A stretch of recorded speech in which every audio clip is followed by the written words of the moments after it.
27th anniversary of the birth of Mwalimu Marcus Garvey.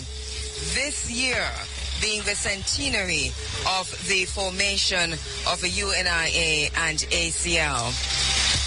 Very, very, very, very special and a very, very good morning to you. Welcome. You are inside of the Africa Forum. It is Running African. This is August 17, 2014. My name is Kabu Ma'at Keru. Actually coming to you live from the town center of Otrias on the grounds right here. Nicholas Evans. Good morning to you, sir. Good morning, Andrea. Morning, sir. On the grounds right here, the team, our producer at the clock tower here in Otrias, right now on the ground, Joy Morgan. Good morning to you, Joy. Also, the entire team. Well, the entire team is somehow working out this morning, but on the ground at the clock center, Ricardo Powell, our engineer, waiting to lead this parade off. Good morning to you, Mr. Ricky. Morning, sir. Nick, it is really one of these mornings that we are seeing dawning in such a way that we are proud this morning to be children of Africa. Good morning, Ricky. You're just hearing. Good morning to you, Ricky. Nick, we're proud to call ourselves children of Africa this morning, aren't we? Definitely so. I'm just looking at what is unfolding, on the grounds here in Otrias at the clock tower, and looking at what we have left inside the courtyard. It's a beautiful sight. It makes you feel good. It makes you almost want to wish that we have something like this every morning. Also on the ground here, our broadcast assistant, who's also an intern, Monique. Good morning to you, Monique. Morning, Kabu. Saskia, a broadcast assistant on the ground. Good morning to you, Saskia. Good morning, Kabu. Wow, hear that. And also we've got a lot of... Good morning to you, Nia. Morning. Good morning. Good morning to you, Gia. Good morning. All right, so we've got a team on the ground, but as we're standing in the town center of Otrias, and with us this morning, and you can actually hear some of this in the background now, and the sound you're hearing of the motor vehicles, the engines and so on, that would be the sound of one of our sponsors, the Juja buses, who are rolling in with different members of a team. And as we look across, we see the ambulance crew, Dr. Crooks. Dr. Crooks in all his glory. In all his glory of the team before we head off up to Coconut Grove, Otrias, standing in formation or just getting in formation, the Inter-School Secondary Brigade. And Nicholas, you can count. I know you can. And you can estimate. Do we have like 100 of them there? Well, near 100, but when the Tivoli Marching Band, which is also on the ground, is added, we will probably reach 200. And the UNIA children, when they're added, I'm sure that we're looking at close to 300. Right here in the town square. When the people start to join us on the march, by the time we reach Irie Fm, we'll probably have 1,000. So we're coming in. I think we have, and I hope that we do have, at Coconut Grove in the courtyard of Irie Fm, the team. And Kishima, are you there? Good morning. All right, Mutabaruka, good morning. Are you there? Good morning, Kabul. Good morning, Muta, morning, Kishima. Good morning, Kishima has been busy from last night, Mr. Fair, trust me. Yeah, but with upon the ground, that's one, believe you me, from last night, I observe it and realize, really, Irie Fm go right out to really present this day here, because the place look like a mini festival that will take place inside us. So, the stage itself look like one of them stage where you don't have one of them big concert, and the booth them is well decorated with the Marcus Garvey colors, the black, green and red. And we see Armenia Blackwood right here with our white, and we see concrete asphalt is here also with the mic. Concrete asphalt. Yeah. Concrete is up to the people there. Good morning, Mr. Muta. Good morning, everyone. Good morning, Kabu. Good morning, all the crew down here. Hotep. Yeah. And Muta, you just mentioned Amina. Amina is going to be the MC later on in the morning, but also coming in pretty early to be part of what is unfolding here at Irie FM this morning. Muta, Kishima Muta just mentioned the what's happening in the yard in terms of a festival-like atmosphere. You have, as one of the lead organizers, and that you're Nicholas yourself, as far what's happening in the courtyard is concerned. Can you give us an idea of what the yard is looking at, the courtyard is looking at, like right now? Andrea, it's pretty festive. You know, the vendors are here. The different items are out, so you can get craft items. You have African material. There are pictures of Marcus Garvey. You can find books, jewelry, and not to mention the food. We're talking about a wide variety. I mean, right now I'm not at the food court to give you specifics in terms of what is there, but we know we have raw food. There's a variety of ital, and you can also find various teas. You know, we're starting as early as 6 in the morning, so we have a station so persons can actually get, you know, some hot beverage. But you name it, it is right here. I mean, in keeping with the Marcus Garvey brand. So it's all about eating healthy and staying healthy. And we see something yes. really beautiful here, that the gate itself is decorated in the Marcus Garvey colors.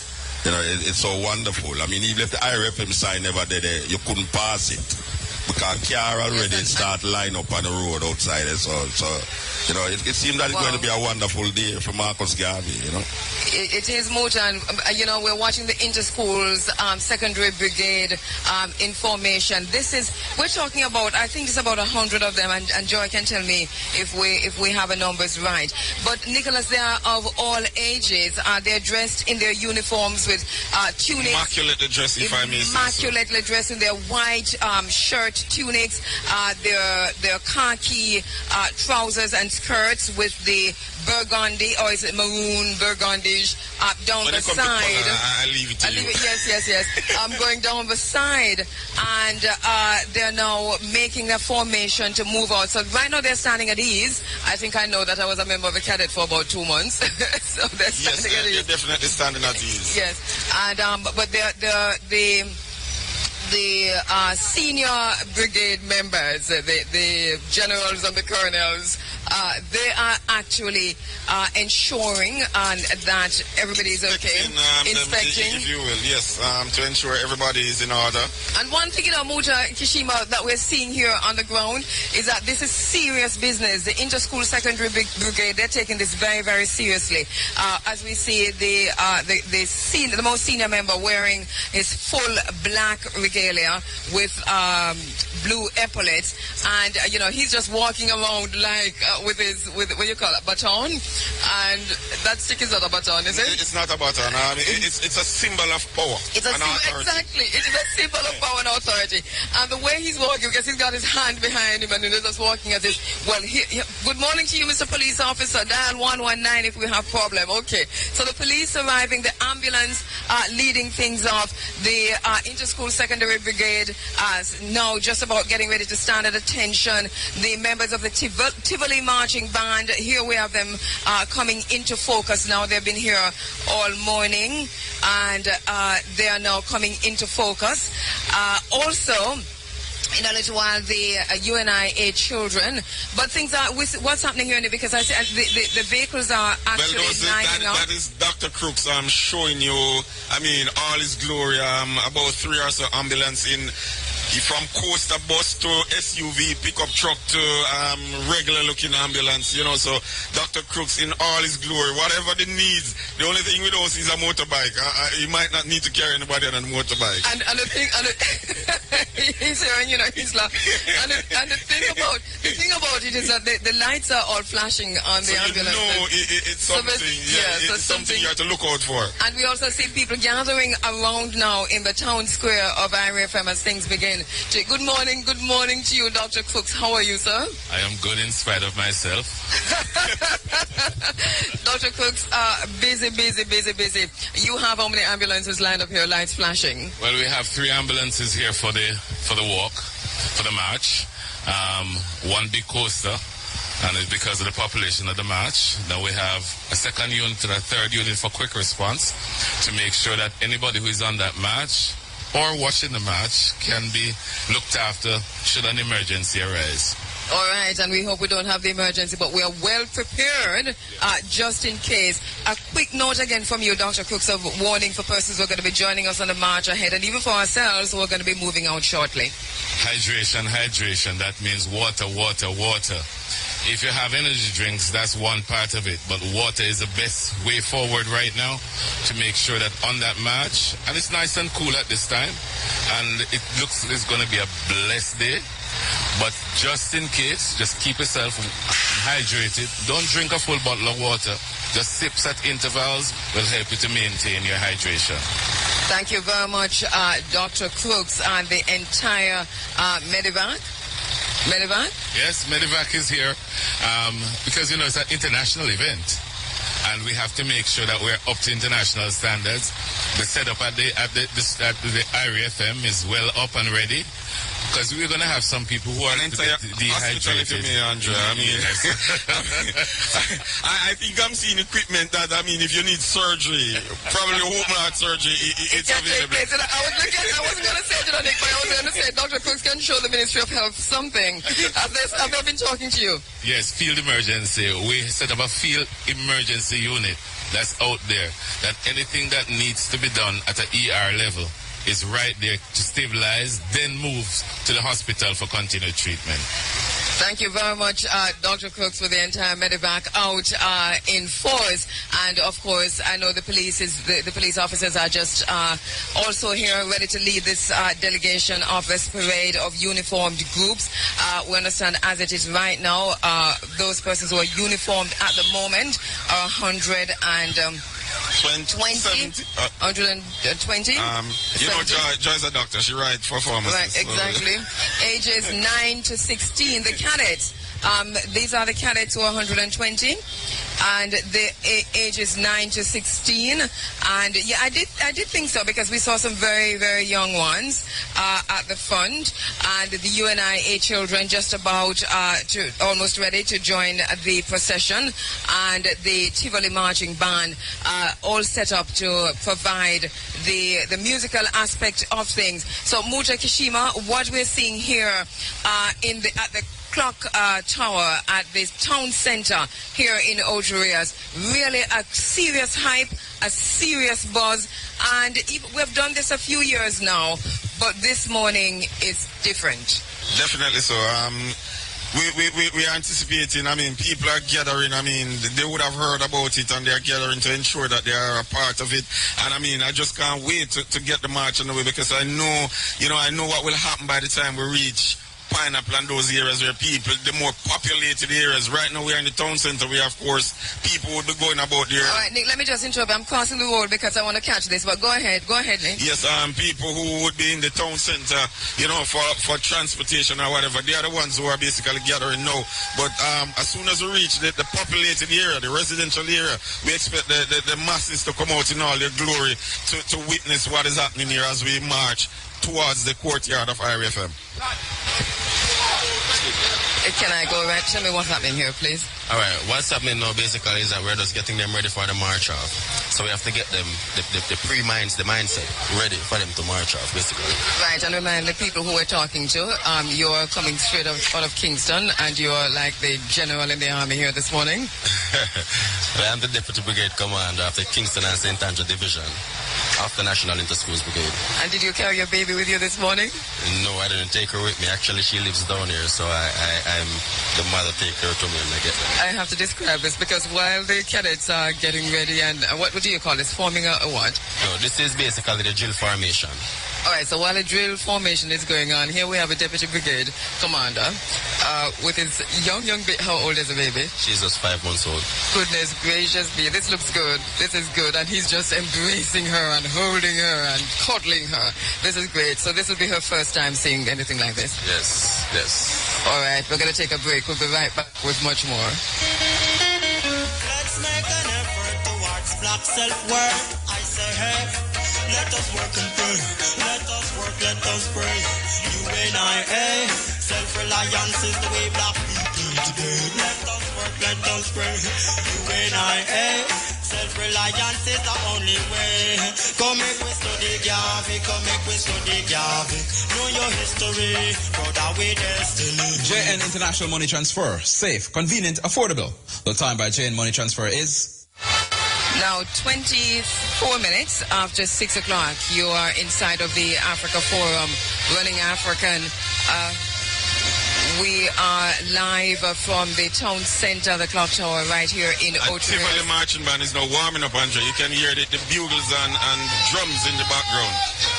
Right, and you can also hear at the same time the drill formation. Wow, this is I can't even describe it. You know, we need a television camera. Can I just welcome our listeners on the internet at IrieFM.net and our listeners on the 107s. Also, just want to say to those persons who are coming in, take your time. You'll miss a lot if you're far, but we're going through until 9 o'clock. And there's parking. Yes, Muta. You know what that me don't say, you know, because I only maybe it's the first time I drive on the highway there and it kind of tempting. But trust me, because that highway is temptation to defeat. So we don't tell the people who are coming. Take your time. Yeah, man, I mean, it gives the impression that you have to go fast. And we know we love drive fast, so that highway is really, it's nice, but it is a very detrimental situation if you don't know what you're doing. You understand? And also that I sit in the middle of the place here under this tree, and believe you me, I smell some rice and peas a while ago with coconut juice there. In the early morning there, I don't know what eat rice and peas in the early morning, but trust me, it smells good. Anybody who have cooked the rice and peas with coconut juice over there, so I smell it from over here, believe you me.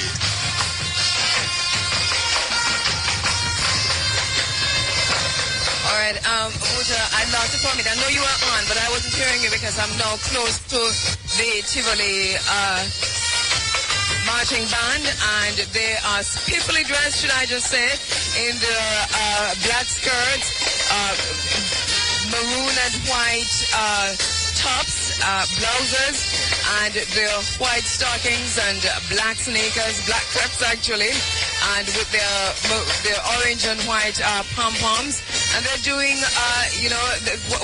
all kinds of dances are happening here. But this is really, really, really brilliant. So what is happening is that they're creating a kind of an entertainment for the people who are gathered here in the town taking center. Taking lots of pictures, we must say, Andrea. People are just taking pictures. You know the phones now have cameras. It's a kind of a paparazzi situation that's happening because we have it on all sides where so many people are gathering, taking photographs, taking pictures of a scene that is unfolding as we celebrate Marcus Garvey in the town center of Otrias.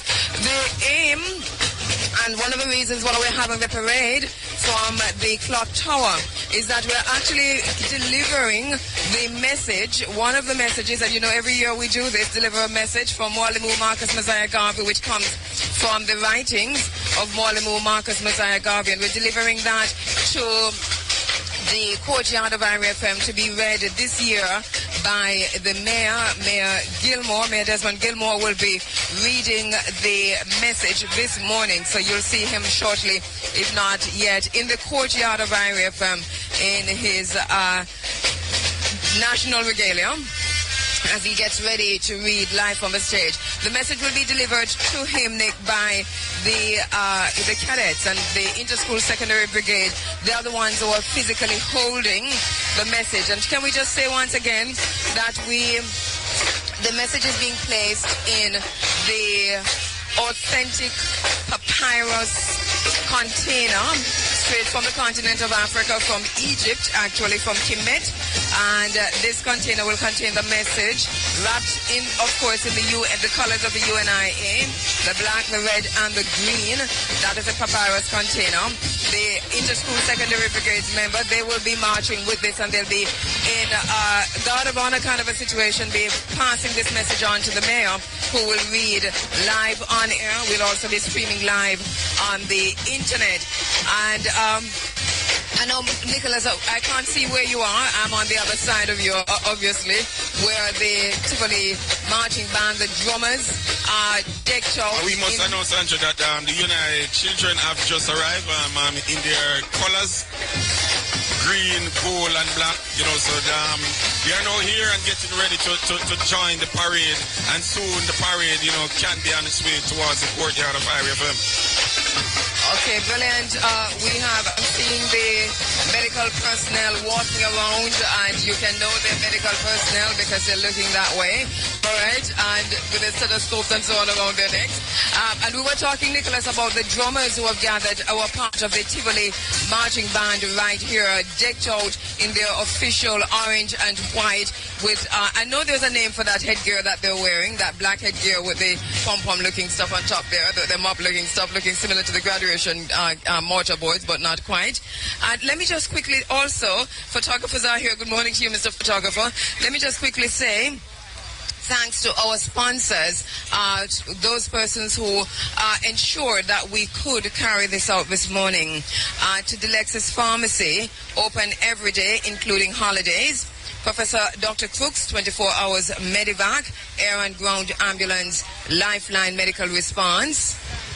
Couple Sun Sushi, all-inclusive package holidays to the Caribbean. Contractor Music Marketing, promoting Down Sound Records at downsoundrecords.com. Money College, your opportunity for success. Jamaica Beverages, distributors of Fruiters, Juiced Right, and Cool Runnings, Just Cool. Graham's Wholesale Limited, for all your groceries, household, and hardware requirements. The one-stop shop. Adwa Nutrition for Life. Let your food be your medicine and your medicine be your food. And I know that in Montego Bay that there is a special brunch at Adwa Nutrition this morning. We need those information, Rasmudada. Also, our sponsor, Island Eyewear. GSAT students get their glasses free at Island Eyewear. And Invest Rose Prep, which is Ives. Invest in your children. That's what you should do. But Ives Rose Prep, our sponsors this morning, ensuring that this event is what it is shaping up to be. And now I am actually seeing the children of the UNIA being organized by our sister Jackie Roots, and they're decked out as usual in the colors of the UNIA. So we have the younger ones, the very younger ones, and I'm sure that we have a 2-year-old or maybe even younger than that. That looks like about 1.5. That's true. And the younger ones are in red tops and dark-colored bottoms. And the ones, I think maybe a few years up from them, they're wearing their black tops. And then the older ones are wearing their green tops, and they're carrying with them the flag of a UNIA. That's the red, the black, and the girls, Andrea, the girls are all wearing their African hairstyle with the colors of the UNIA, beads in the colors of the UNIA as well. All right, and we're just about ready to move out, I think. You let me know, Nick. I think we're just about ready to move out. In the meantime, though, maybe Muta and Kishima can give us a description. We'll interrupt you as needs be once we're ready to move out of what's happening in the yard as we celebrate Mwalimu Marcus Garvey. Muta? Yes, well, once is coming in with them wares, A lot of vendors is here, especially the food vendors. I know you never hear what I say a while ago, but I smelled some rice and peas in a coconut juice a while ago. I blend over the place, and concrete asphalt just come to me and I say, yeah, I smell it too, and I realize them put no scallion in the pot. Yeah, so they want some scotch bonnet pepper in there now. I tell you, it smell up the whole place. Yeah, it really smells good. You're really licking off the nose right now. Yeah, but once is coming in, it's all about setting up yourself and preparing yourself for the ones who is coming to take part in this glorious event here. And yes, Irie Fm is doing a wonderful work. Trust me. This should be. Yes, go ahead, Muta. Go ahead. No, I said this should be. I know it telecasting still. I don't know how far the telecast go. We say, mark the way up over my head, yeah. I'll fix up with the camera and take me. I tell you, everything just looks sweet. Muta, believe me, it looks sweet. As you talk, the Tivoli marching band, they're moving off with attitude. I'm telling you, it's all silence, but it's attitude because they haven't started the drumming yet. But they seem to be taking the lead on this, Nicholas. Yes, they are. And it appears they will be followed by the UNIA children. And, of course, the combined cadets, the school cadets are at the back. So we're just waiting on them, to fully pick up the formation, and we see exactly what will happen. But the Tivoli Marching Band will definitely lead. All right, let me take a quick break. Let's take a quick break and come right back. And by the time we're back, then I'm quite sure that we'll be hear the cadets coming. But let's take a quick break and come back. Irie Fm. All right, we're back with you. We're back with you live from the town center here in Oterias Clock Tower, where the parade of uniform groups just about heading out. Kabuma Atkeru here along with Nicholas Evans. In the courtyard, it's Mutabaruka, Kishima Francis, and Concrete Asphalt. And we're just standing by the cadets who are now moving out. I'm going to go next to the drill sergeant so we can hear some of what is happening. Go ahead, drill sergeant. Good morning, madam. Parade commander. All right. So you can hear left, right, going on there. How are you doing, my friend? How are you doing? I'm fine, Andrea. Explain to us what's happening here now. Well, they're preparing for marching off for the band. So the band started a beat. So they're marking time to get the rhythm of the music that the band will be playing for them. All right. So this is Mr. Ray Hamilton, and you are the senior one in command this morning, sir? I'm in charge of St. Anne. Mr. Steele and I have the same rank, but he's from the Kingston St. Andrew Division. But I am in charge of St. Anne Division, yes. All right, so this is serious business this morning, and I can see the look on the faces of all of you, actually, that this is not no joke business. It's a serious business. It is. As a matter of fact, some of the little ones come out just for this march today, and so some of them even wake up before they normally wake up because they are excited about going on the Marcus Garvey Road March this morning. All right, and we're very happy to have them. Look at that little one. How old is that little one there? That's this one, little one right here. I think he's 7 years old, 9 years old? He's 9, so he's from Kingston. Goodness gracious, but he's the most serious of them all. What, you see him holding on him? He doesn't shy from anything. He behaves like he's an adult. Yeah, I can see that. Watch it now. Get okay, him gone. Get done. No. All right, this is something else. I think he's the center of attraction in the band. The smallest one, but definitely the center of attraction. And it's about 100 of them. As we welcome March off with my sister. Here is Pamela Tishaka. And UNI children are also getting in the action. Here we have the UNI children, yes, who are just coming, joining the procession, and we come back to the wife. Some of the children, Andrea, don't look so children. Look at that lady. She don't look so children. The ages, so we'll get from Sister Jackie Rook, and they're led off with Sister Jackie who's joining she's been leading this aspect of it. Sister Jackie, good morning. Blessed good morning, Mama. Welcome again. Give thanks. In the name of Mwalimu Marcus Messiah. How many people we have here? Only 50. Not only, this is a whole lot. Only 50 babies. We have adults too. And what are the ages? From 2 up to 20. All right. Adults are all over 20, but my children are 2 to 20. All right. We're seeing them. And right behind them, of course, leading off, being part of the procession, persons who have been gathered here this morning who are now joining the procession. Now, I'm actually still at the entrance of James Avenue to tell you the length of the procession, and the beginning of the procession seems to be close to where the market. No, man, past the market. Way past the market. Supermarket up there. Yes. The newest supermarket. Don't give any name of anything that don't sponsor. No. All right. As the parade is now heading up. So we have the ambulance behind, and as I said before, we have with us, am I too far away from the vehicle? All right, so we have with us in Jamaica, Professor Obati Shaka. Professor Obati Shaka, of course, is an activist, a civil rights activist. He was involved and, as a matter of fact, organized the Philadelphia segment of the civil rights movement at the time when persons like Dr. Martin Luther King and others were organizing in other places across America. He was in the north in Philadelphia organizing the civil rights movement there. And he's also an author, a scholar, and a revolutionary scholar is how he calls himself and how he's been termed by many others because of the work that he has been doing and the work that he has done over the years. He is with us in Jamaica. And of course, will be joining us later on this afternoon to present the keynote address, and that will be coming up later on in the afternoon. In the meantime, his wife, Pamela Shaka, has joined us on the march. She's a little bit off from us now, but she's been here taking pictures all morning, and so I'm insisting that she would join us on the march this morning and go through with us until 9 o'clock this evening. But she's here. And as I said before, it's a procession. What we're seeing now, the Tivoli Marching Band, the cadets, and the UNIA children are a little bit ahead of us. Well, way ahead of us, actually.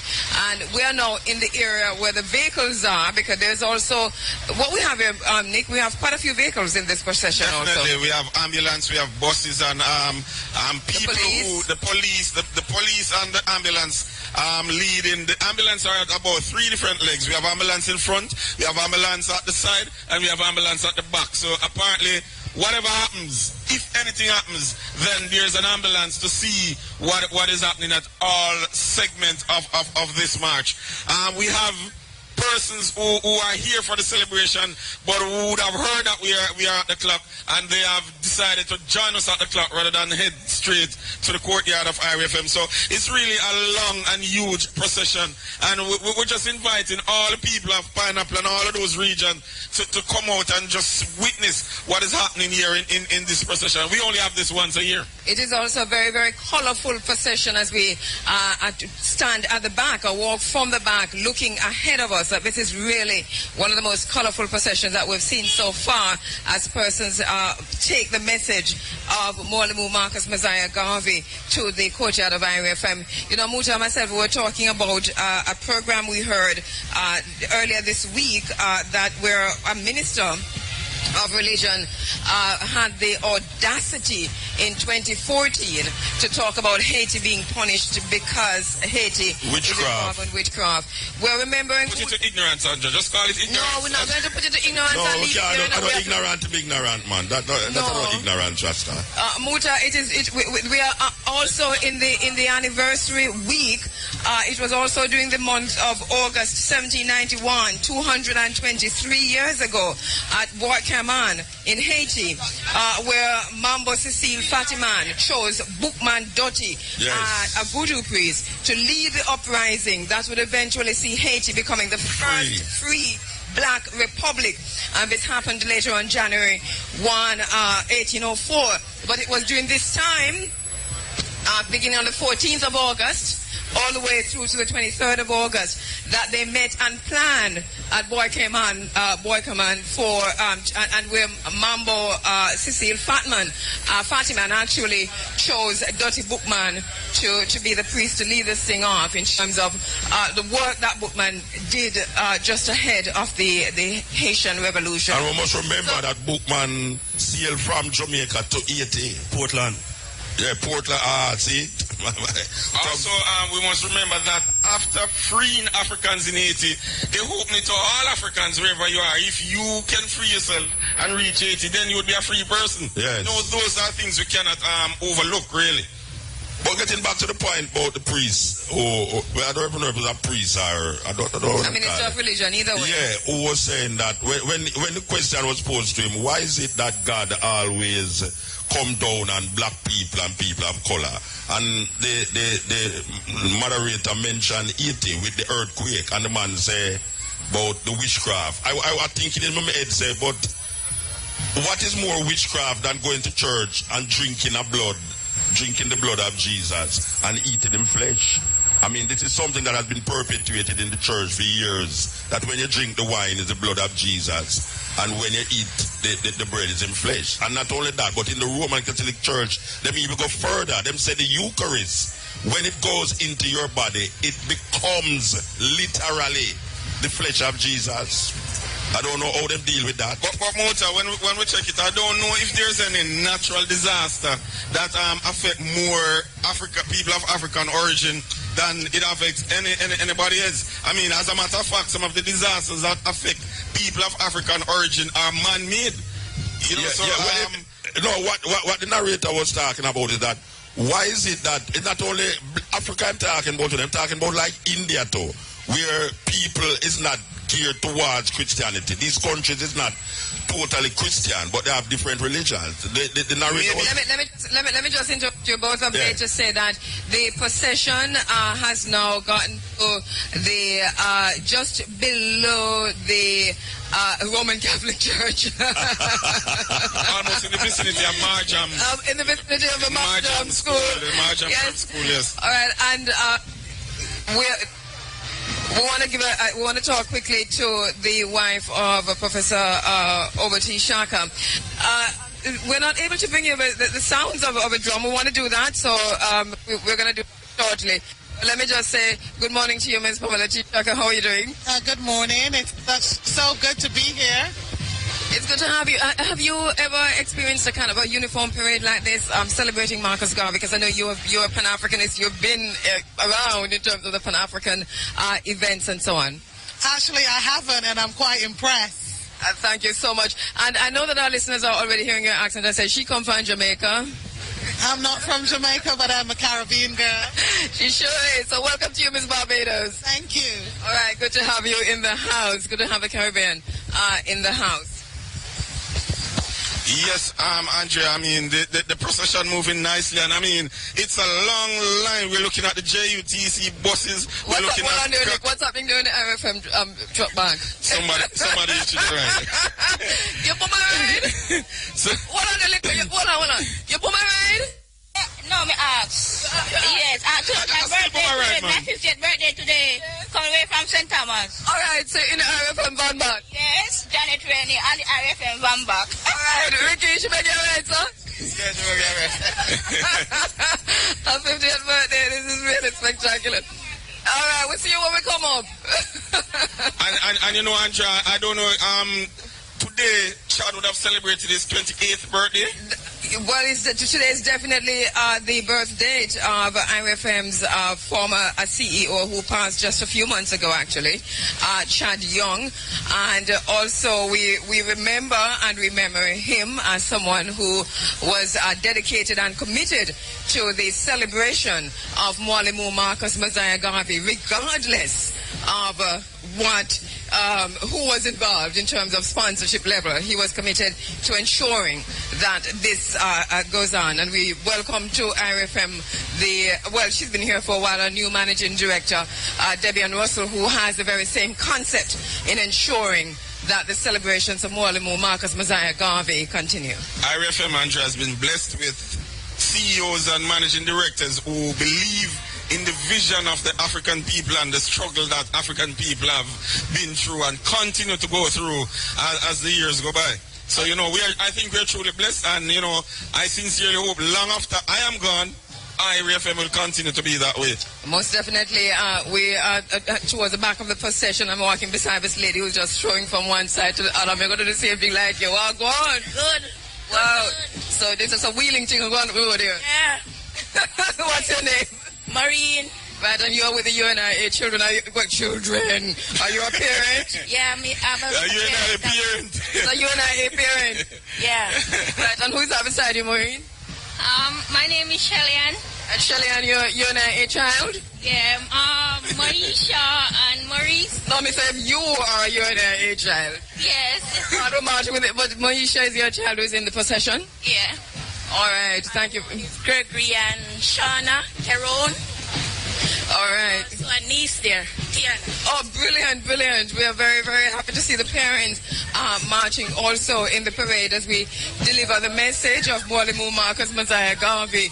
Who is that filming there, Nick? You usually invite.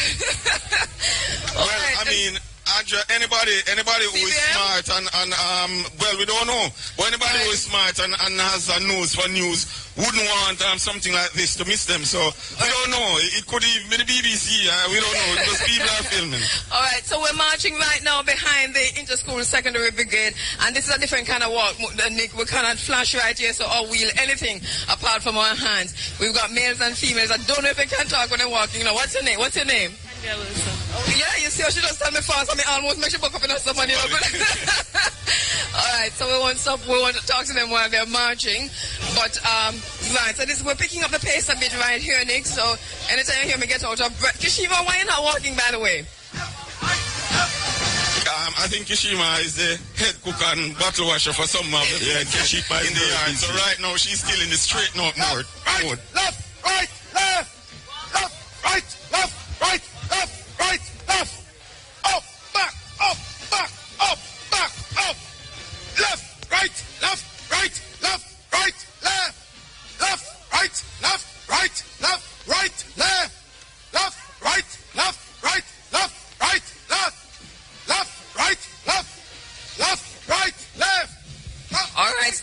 Okay, so this is what is happening here. No marking time. They'll stop and no marking time. And see another cameraman here to Andrew. Whoa.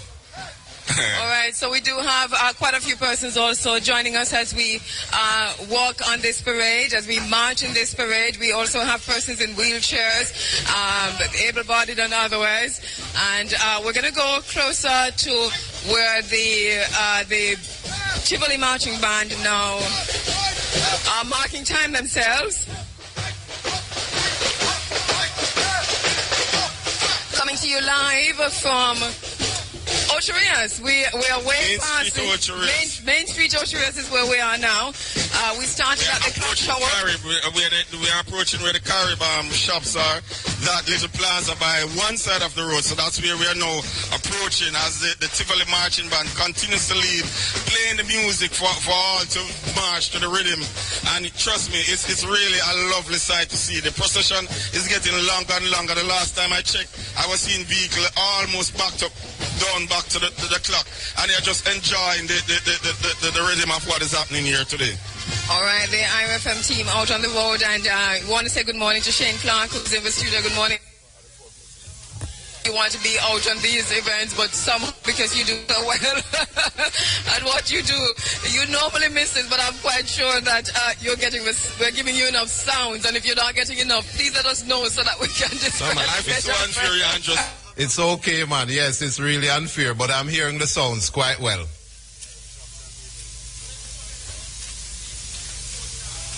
Yo. Hello? Yes.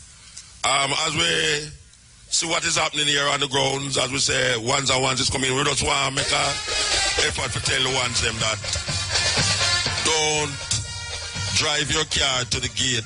You will not be allowed to come in. And if you come to the gate and can't come in, you might get disturbed and block up the place. Don't drive your car to the gate. You will not be allowed to come in. And parking is also by Coconut Grove, just directly across from Irie Fm, the Coconut Grove shopping mall. There is a parking lot there that is available. Yeah, the parking is available there, and you can walk across. It's not a very far walk. You know, and because of constraint of space inside here, it is not really, it not go hold no car inside here, so believe you me, you know, we want the space for the people then.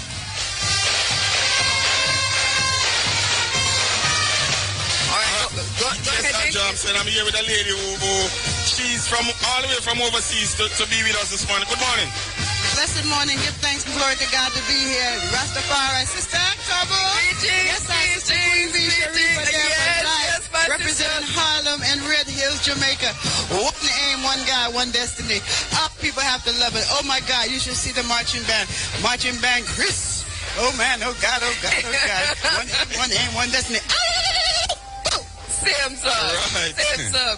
All right, Nick, we didn't describe the members of the inter-school brigades who are actually carrying the weapons. And do we call them weapons in this time, or we just call them rifles? Now, you see, one of the things, Andrew, studying Marcus Garvey, I realize I look at pictures, of Marcus Garvey back in the days, and there were marching bands, various uniform groups, and some things, and nothing about it is offensive. It's all about the life and work of Marcus Garvey. Nurses, scouts, all kind of uniform groups were in the parade of Marcus Garvey, and hence one of the reasons why you have taken the lead to ensure that it's a representation of what Marcus Garvey parades used to look like. And we have also a flag bearer. And as they stop for the water break, I'll just ask them a little bit about the rifles that they're carrying. Excuse me, Mr. Deputy Commander Brigade. Can you tell me about the rifles that you have there? Are they called rifles, and also about the flag that we're seeing? All right, the rifle signifies the color party. It's just the armor of the brigade. The leader, as it would have been the security arm of the brigade. The flag represents the division, the St. Anne division. It's a standard flag. So they would have mounted the standard flag for a parade like this. All right, thank you very much. So this looks good. So now they have stopped for a water break? Yes, for a water break. Right, the doctor says on the ground, Professor Cook says that we must do this, and whereas we haven't done this before, we are going by the doctor's orders, especially because time's so hot, because normally you wouldn't, right? No, we'll just have them going until we reach a finishing point. Right, so Professor Cook said we must stop every once in a while, and so this is the first water stop, and even Nicholas himself is refreshing himself. Normally I wouldn't do that either, but Professor Cook has advised us to, so I think you should heed the advice as well.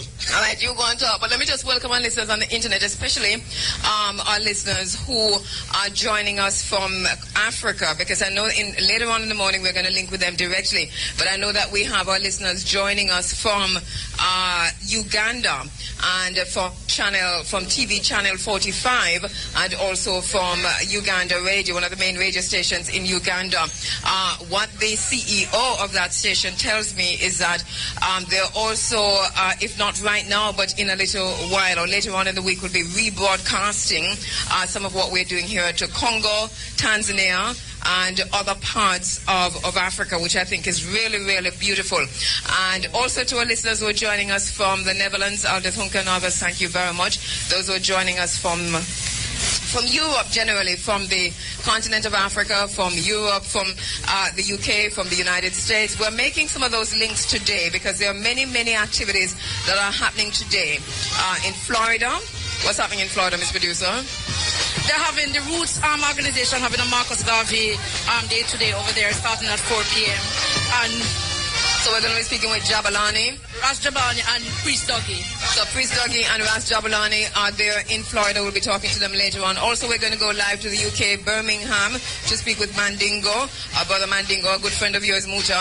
And also, we're going to be going later on to, as I said, Uganda, to speak with the CEO of Uganda's leading television station, covers all of Uganda, and also leading radio station. He's joining us, a Pan-Africanist extraordinaire, and he's joining us on the phone lines this morning. We're also going to be linking up live with Ghana, because Ghana is also celebrating Mwalimu Marcus Garvey today, and they're doing that courtesy of most of the radio stations.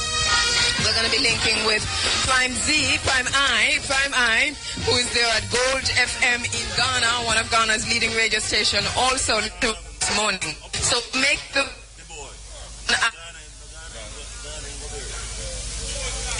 Yes, we are here on the grounds with concrete asphalt right beside me. And so concrete asphalt, tell the people them how you feel right now, because as an Irie Fm man, you know, I mean, the place look away. You have a little lady sit down beside me, so you know, believe you, me have to talk to her, you know. Where you come from? St. Bay, Winter Heights. Yeah.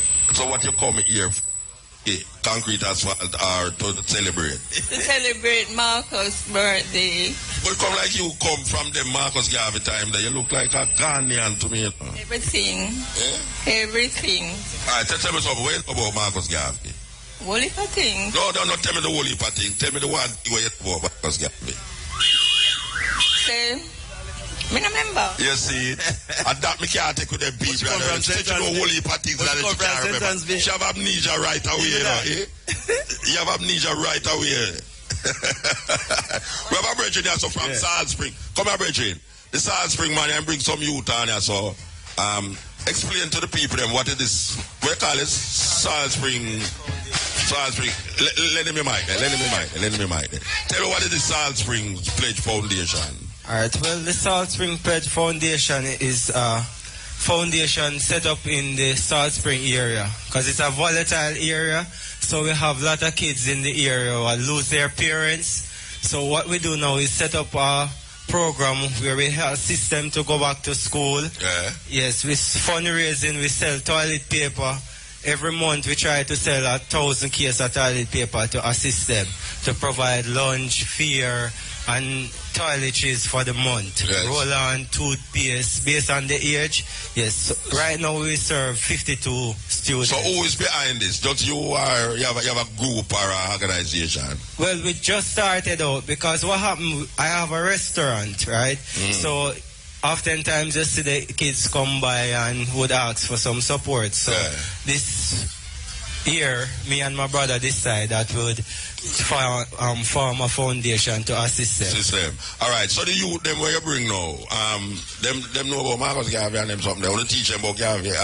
They don't bring them for show me say you have a whole heap of youth to work with. No, man, not just that. We carry them to the take function. Part and celebration. Yes, to take part. But you have any teaching part of the program where you tell the children them about? Well, since we just started and concrete, asphalt, and all that. Yeah, man, since we just started out, yes, it's going to happen because we listen to Irie every day, right? We listen to Irie Fm is our radio station, which we listen in Salt Spring. But the homework club which we have is from 4 o'clock to 6 o'clock, right? 4:30 we stop, sit, and all of us eat as a group. So we'll have computer inside there for them to do their homework and every little thing. So they will hear about Marcus Garvey. We have somebody who attached to teach them every evening to help with the homework. So we have a teacher which will help them every evening too. Okay, so you actually now looking funds for support, put together some support. Yes. Concrete as well a good man to deal with the funds thing, you know. Right? Okay. Very funny. And we also need help for the farm because we starting a farm. Oh, you have a farm too? Yes, we so all of them youth, you know, them on farm. You farm? No, nobody look. Oh, you me attack, you know, you go like, you know what? Hey, I. And me attack, you know, you look on the gate now. Come here. Oh, you go like, you know what, talk. So I don't say not so shy like how you go out, you know. Tell me something, you farm? Yeah. Oh, get the mic. Talk like how you talk to your friend, them, man. Me and your friend, you know. Talk like what kind of farming you go out with? Tell me. Where you plant? Green pan. Eh? Green pan. What you say? Green pan she farm. Oh, you go out, so? She kind of shy, Muta. She shy. She not shy. Come here. What you say? Green pan she farm. Oh, you go out, so? She kind of shy, Muta. She shy. She not shy. Come here. Come here, man. Come here. Watch out. Oh, what is? Bob. You know, say, adapt me now, concrete asphalt. Take back the funds. You want to talk? Come here. You don't want to talk? We don't get a chance to the whole world here enough to deal with the funds when we're supposed to get. I don't want to talk. What a terrible thing. Yes, also, Muta, we want to invite everybody out to Salt Spring the last Saturday in August, where we start the foundation. At 6 o'clock in the morning, we have a march from the Montegoals Crossing straight to the post office. And where are march for? We are marching to the end of the violence. End of which violence? You mean in the area? Yes. Because these kids lose their parents in the violence. All of them youth out there also lose their parents? 52 of them we know. 52 youth in that area they alone lose their parents? Yeah, man, remember it's volatile Salt Spring in our motor. No, me don't remember. Me don't know. Me don't remember. You are telling me now. You have 52 youth in your area. Salt Spring area. We don't have no parents because of gunman. Yeah, just police. Muta, just from Montegoals to Flower Hill. Yeah. That's near. We have to stop some of them from coming. So where the people them name again? Councillor MP, where them say about it? You know confront them. Muta, tell you a story. Sunday short story. Yes, I went to one of them and I said, sir, we need some support. Who is the councillor? It's Mr. Reed. They know you go like you don't want to call him name. I'm Mr. Reed, man. If him at the call time name Mr. Reed, I don't feel like say you're a liable station. If name Mr. Reed. Yes. Yeah. Him a PNP or GLP counselor? PNP. All right. Go on, Tado. Yeah. So I went to one of them and I said to them, say, we have this foundation launching and we need some support. And him say, why my funds them done already, you know? So I said to them, I plan for that, but I have 100 cases of toilet paper and 100 ticket. Can you push them out? 100 cases of toilet paper for No. can you push them off for me amongst your friends and your colleagues in the parish council? What him say? But him said the parish council resolved for this summer, so it's the parish council do what? Resolved for this summer, so it's September. You know me here, Obama, they leave the other day, and I say Obama come out and talk about some problem we are going in Missouri there, you know. So who is this man I know where him can become the leave? The people don't forget no leave, you know, Rasta. Well, Muta, I don't know. So you can't deal with the councillor, want to the MP? No.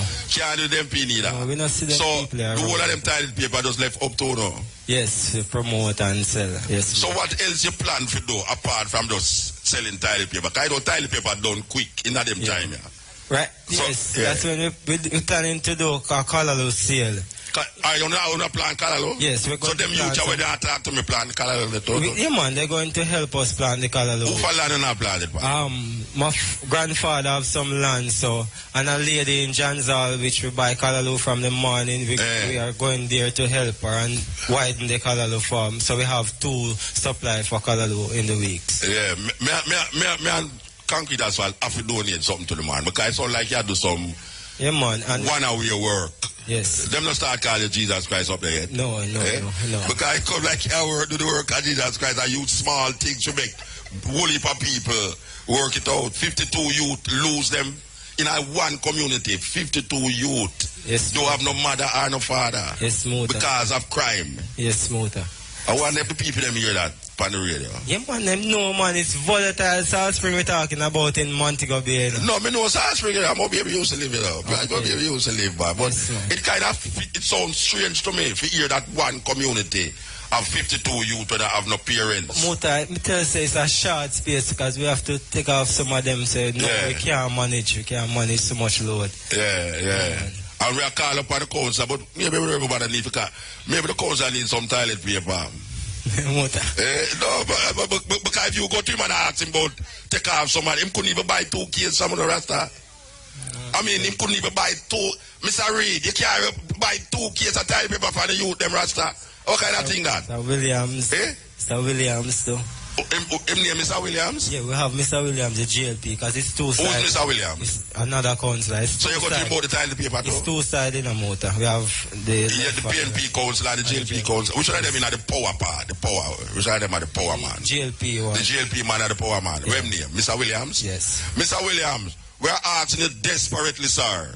Please, can you help these youth who don't have no parents in your community? For help them for project them things where them are do. This youth, where name, brethren? Tafari McIntosh. Tafari McIntosh is doing him best. He is using 5 fish and 12 barley load to fill 52 picnic, even though it's toilet paper I work with. But right now, me know say you must have some friend who needs some toilet paper. Please, brethren, you have the toilet paper them, yeah? Yeah, man, we have 6 days in the van. You're not go with none. You're not go back with none of the toilet paper them. Okay, you understand? You're not go back with none of the tech.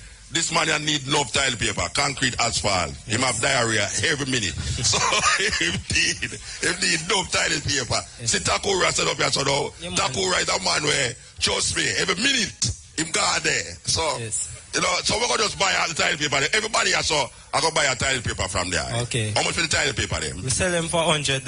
We buy them for 60 and we sell it for 100. So no, you have to tell how much you buy it for. I mean, government don't tell you how much them thief we come sell you things. You know, you have to tell you what you buy. You talk on $40 you make a fight. Yes, more. No, my entire sales team will put 100% on it. No, more. Oh, you mean no? Is that cars you're doing? You cannot sell it like old shop sell it. Yes. You buy it for $60, you sell it for $120. Okay. You don't agree with me? Yeah, man, that's good over. Yeah, man, 120. Where you say sister? Don't you sell it for $120? Eh? Acha, she shake her teeth. Mota, we just want to say Rastakura is willing to give us some support on the farm, some technical support. Beautiful. We are rising, put a chicken in the coop next month. Yeah. We ask it, so we're going to just get rid of the toilet paper, and for next month then we have put a chicken in the coop. Yeah. We launch and to have a chicken sale next month. Yeah, man, well, give thanks to the brethren, and we hope say you sell all the toilet paper them. Bring some writers some, me sell some for you. and concrete asphalt I go sell some. No, me see you know, we are looking like a joke, me bring a box of toilet paper right there. A kind of concern. Let me just interrupt you a bit. Just to give our listeners an idea of where the procession is now, the parade of uniformed groups. As we come to you, we're actually coming to you live from Main Street, Outer Reyes. We're heading to the courtyard of Irie Fm.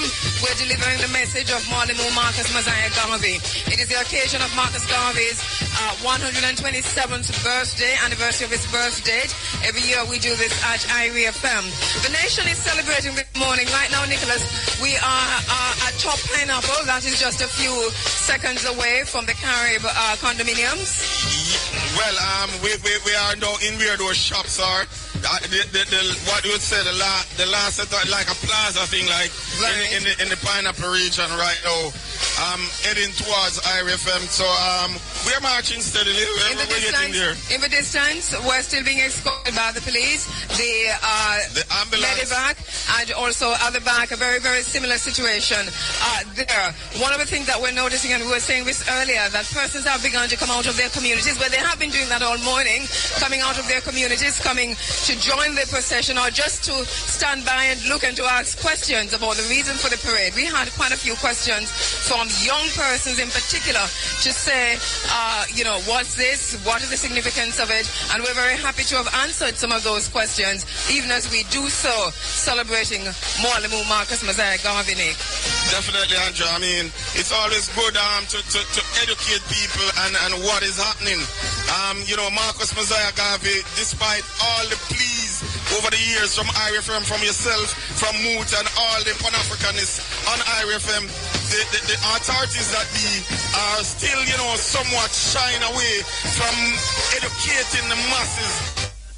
Work of our late great Marcus Garvey. So we at Irie Fm, we have to do what we can, or we can take it to the streets, take it to the areas, take it to the people, and that's what we're doing this morning again. And I'm now walking towards Mr. Brown, who is one of the coaches for the Tivoli Marching Band. Good morning, Mr. Brown. How are you? Not too bad this morning. Right, you're not busting a sweat at all. It's just easy walk for you. Yes, it's an easy walk. This is the thing where we double up. This is not quick, because this is not even half like Eastern Parkway where we play every year. Yesterday I was speaking to a member, I don't know if it was you, of a Tivoli Marching Band, and you were telling me that the members of a Tivoli Marching Band are very happy every year to be part of the celebrations for Marcus Garvey. I don't get the message. You were telling me that the members of the band are very happy to be part of a celebration for Marcus Garvey. Yeah, we look forward to this every year, because once Mrs. Joy call on us, we're always ready. We always prepare ourselves for this every year. All right, tell me some of what is happening here. What's your position with the band? Huh? What is your position with the band? I'm assistant director. My director is Mr. Stalin Williams. I'm assistant director. All right, could you tell me some of what is happening here now, what we're witnessing, what the band is actually doing? Yeah, we're performing. We're marching on the road with some cadets to the Irie FM headquarters. So we are marching now and enjoying ourselves. Tell me about the musical instruments that you have here in the band. Yeah, we have a band. We have our sopranos, we have our megaphone, we have our trenchant, we have our baritone bass, we have our circle bass, we have all of our variety of instruments. Our side drums, our queens, our bass drums, our cymbalists. That's how we build up our Tivoli God drum corps. All right, thank you very much. And I see just ahead of me here, Corporal Brown, Sergeant. Woo, no, this is some straight legs. No, you're police officer, sir. Good morning, how you doing? Morning, I'm not too bad this morning. Sergeant, right? Sergeant Neil Anthony Brown. Hey, Sergeant Brown, how kind of legs in the drop, man, sir? And the girls from the band, they are breaking me out. All right, so you've been doing this all the way from Ocho. Tell me how you feel about this. I'm feeling very well. We have been doing this for the past 3 years, and it gets better every year. The Tivoli Band and the National Inter-Schools Brigade Cadets, of which I am one of the leaders. You're a police officer, and we're talking to you at a time when the police is coming under some serious and negative criticism. But you are one of the good police officers. You're a positive police officer right here with Marcus Garvey every single year. How do you do that? Well, I am one of those persons who believe in community development and in the development of the youth. And I believe that one of the best ways to give back to society is to assist the youth to come up so that we can get to that Vision 2030. A police this. You hear me? It's a police. Sergeant Brown, go and drop a leg. Where call I wanna? Do the drop a legs again. What I want to name again? No, let me see. I'm just going to the beat. I don't know nothing about that anything. I'm just going to the beat because I can drill. Alright, okay. But me see I drop some serious legs. Alright, we're going to take a quick break and come back to you on the occasion of the 127th birthday of Molimu Marcus Messiah Garvey. ATL Automotive Limited, your authorized distributors for Honda, Volkswagen, Audi, Jaguar and Land Rover, is open on Saturdays from 9 a.m. to 3 p.m. The time by ATL Automotive is 14 minutes now after 7 o'clock. Coming to you live from Main Street, Ocho Rios, and boy, this is fun. It is a beautiful day because it's not very hot this morning, and quite a few persons joining the procession as we head to Coconut Grove. Good morning, sir. How are you doing? Morning. Good morning. Is Armand you eating? Armand, yeah. All right, so you're heading to Coconut Grove? Okay, yes. What do you think about the procession, the parade? Well, it's all right up to the time for the beginning. Hope to be better. Thank you very much. Walk good. So you're leading the parade, don't you? You know you're ahead. I know I'm leading it. I was here from 5:30. All right, so you'll go ahead. Take your time eating your almond. What's your name? Wabuna Wataka. All right, and I'm Kambu, my aunt. That's how we do it. Yeah, man. Greetings, my brother. How you doing? Bless up, love, sister. What's your name? My name is Babatunde, the singer, you know. All right, that's how we like it to know. What you sing, Babatunde? Huh? What you sing? I sing reality and culture, righteousness. Give me a piece of the culture. We got the rhythm, make it zumbe, zem, reggae music, a boom. All right. Walk good. You're ahead of the parade. All right, as we... All right, say that again? I'm from King Senton, St. Anne's Bay, Gully Road. All right, okay, walk good and say good morning. And Kabu, we're now seeing members of the community joining the marching band and, trying to outdo the dancers in the marching band, and this is really fun. All right, let us say, Nick, we have to throw it back to the studio. We throw it back to the studio. Shane, take it away and we come right back. Sagicor Life Insurance is one of the most important parts of any wise financial plan. Keep your policies active and up to date and make sure your legacy becomes... While we go through the valley, Muta, we're going to throw it, Muta. While I go through the valley... Okay. Right, I'm going to throw it to you. You're afraid to say Agol? Alright, the rest of them will say for you. Agol. You go Agol. Yes. So we're heading now towards the valley now. Right, and we'll be there shortly. Well, obviously, it's as we said before, it's going to be one of the reason for the parade is to actually hand over the message of Molimu Marcus Messiah Garvey to be read in the yard. So that's one of the highlights. Once we get there. Mayor Desmond Gilmore will be reading the message, and I'm sure the mayor is already there at Irie Fm, and you could have a quick chat with him, Muta, while he's there with you, because he's, I'm sure, anticipating and has an idea, too, of what the message will be as we take it in the... Where am I, Andrea? Where's the Mayor, Joy? Look inside. No, we're there at the middle of the courtyard, I know. Believe you me, the crowd have get out, you know.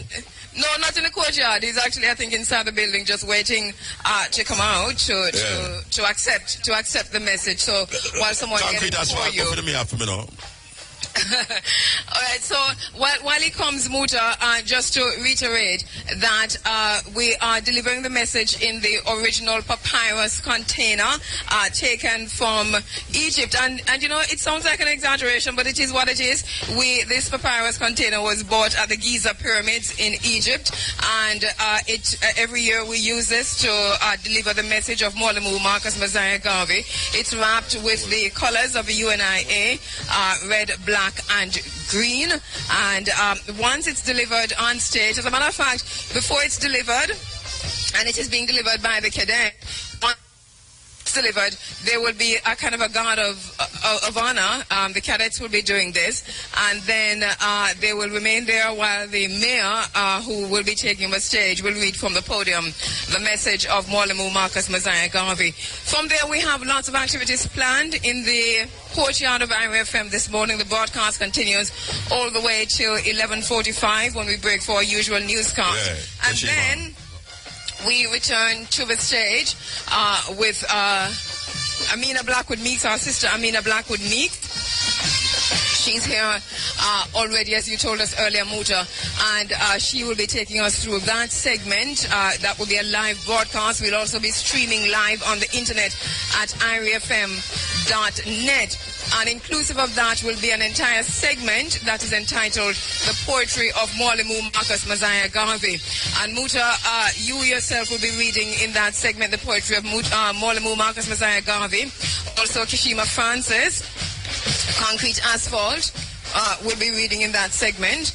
And so too, Cherry Natural, our sister Cherry Natural, Hanifa Saeed, Neto Meeks. We're very, very happy to announce that from Royal African Soldiers, Neto Meeks will be taking the stage in that group to read from Marcus Garvey this morning, the poetry of Mwalimu. So that's an entire segment. You'll also hear this morning from the UNIA children. They'll be reciting the poetry, they'll be reciting a speech, and they'll also be singing the pledge and the national anthem of the UNIA. In addition to that, our guest speaker is Professor Obati Shaka, and he, of course, already here in Jamaica, Nick, will be delivering the message. Breaking the cycle of the shackles of mental control, the overall theme. All right, we're not hearing this. Yes. For those who have been a part of the Marcus Garvey celebration for years will know that when we present a guest speaker, it's a guest speaker that you have to really stand up and listen to, because we always bring spiritual guest speaker whose words hit you like fire. So, you know, we're just inviting all the African family and even people who are wondering what really the African family is entailed to come out and just to be a part of this, because trust me, you can learn a lot from this Marcus Garvey celebration. It's a sober celebration, it's an educating celebration, it's something that, I mean, you can't go wrong being a part of it. And we just want to thank our sponsors as you talk about being a part of it. Once again, Delexis Pharmacy, open every day, including holidays. Professor Dr. Crooks, 24 hours Medivac, air and ground ambulance, lifeline medical response. Couple Sons package holidays to the Caribbean. Contractor Music Marketing, promoting Down Sound Records at downsoundrecords.com. Money College, your opportunity for success. Jamaica Beverages, distributors of Fruiters, Juice Right, and Cool Runnings, Just Cool. Graham's Wholesale Limited, for all your groceries, household, and hardware requirements. The one-stop shop. Adwa Nutrition for life. Let your food be your medicine and your medicine be your food. Island Eyewear.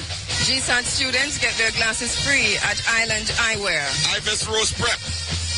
All right, and these are our sponsors for the event this morning as we make our way to Irie Fm. We're just on the mound just before we enter the valley and making our way. This is the final leg of the parade as we make our way into the courtyard of Irie Fm. I don't know if Muta has managed to locate the mayor as yet.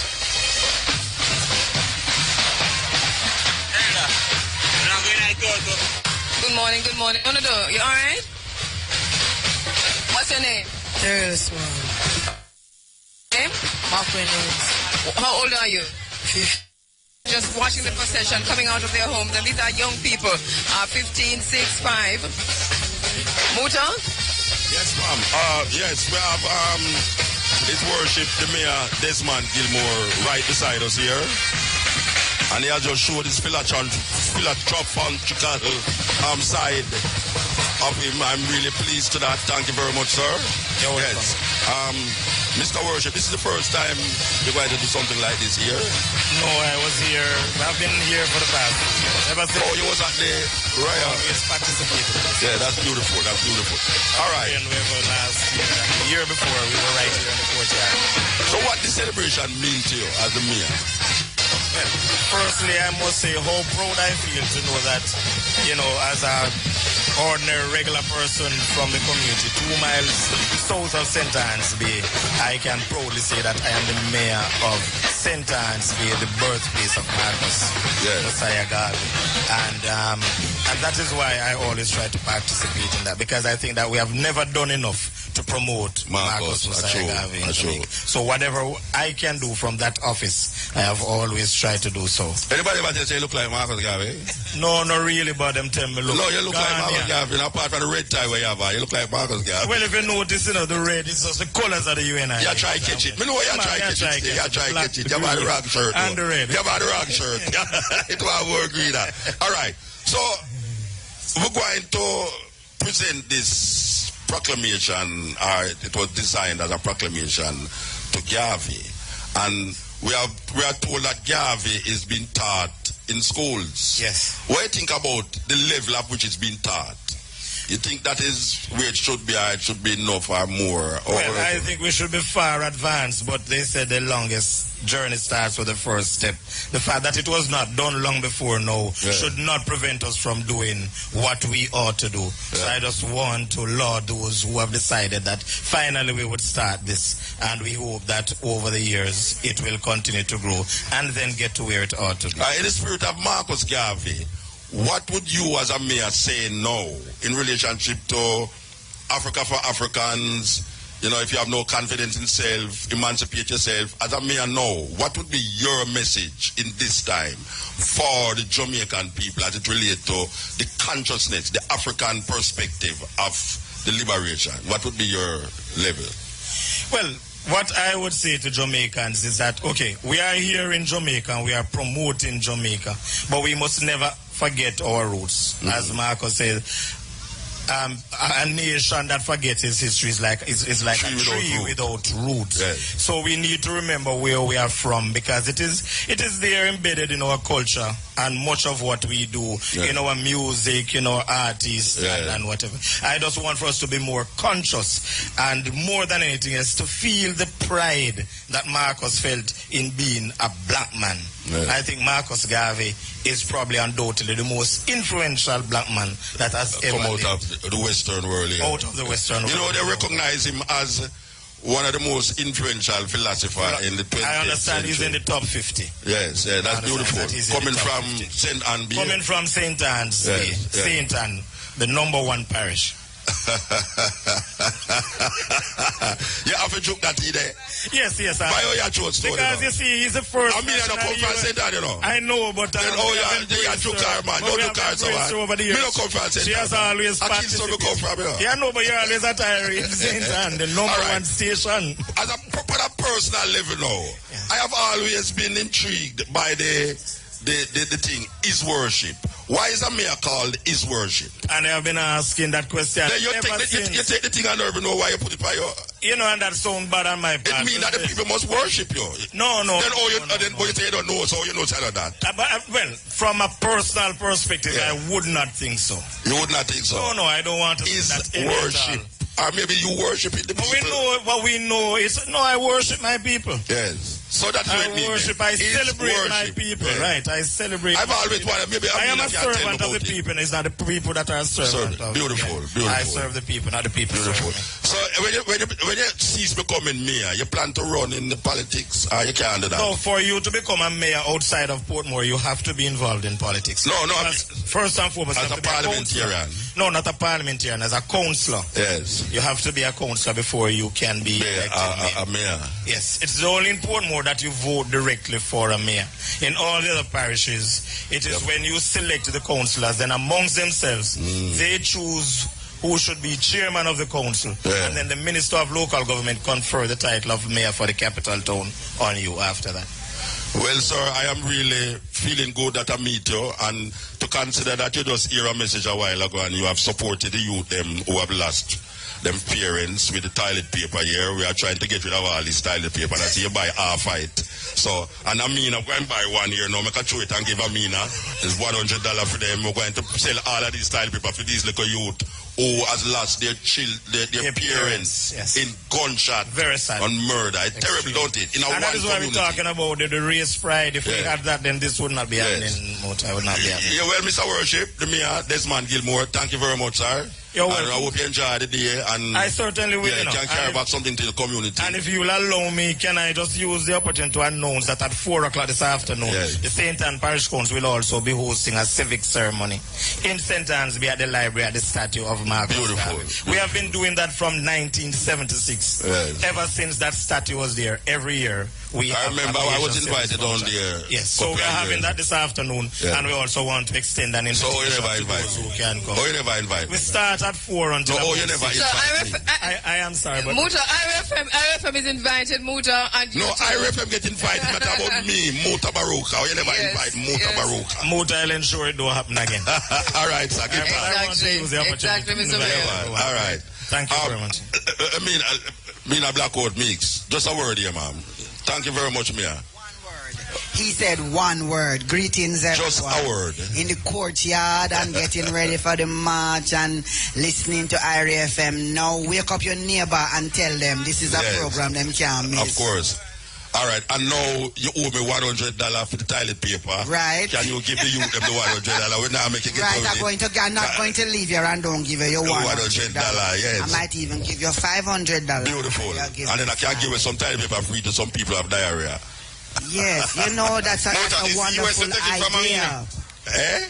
Is US $100 they're taking from Amina? Amina, smile when you hear that. Because you know, say you're right. No, but look here, you have a wonderful idea that there are some people who cannot find the $100 paper, the 100 Jamaican dollars, so that we could buy it for them and give them it and give it to them, and in that way we are supporting many causes, and we're living up to Marcus Garvey's philosophy. We are help one another. Of course. Well, the mayor just buy a whole box a while ago. The mayor is wonderful. Muta, for the infirmary. Muta, we're just. Muta, yes. we're going to be up on you any minute. We're going to be up on you any minute because we're just around the corner from Irie FM. We've come through the valley, and we're at the intersection. Just on the horizon. We're just on the horizon. We're now at the intersection that can take you through back on the highway and or take you through through Coconut Grove and into Irie FM.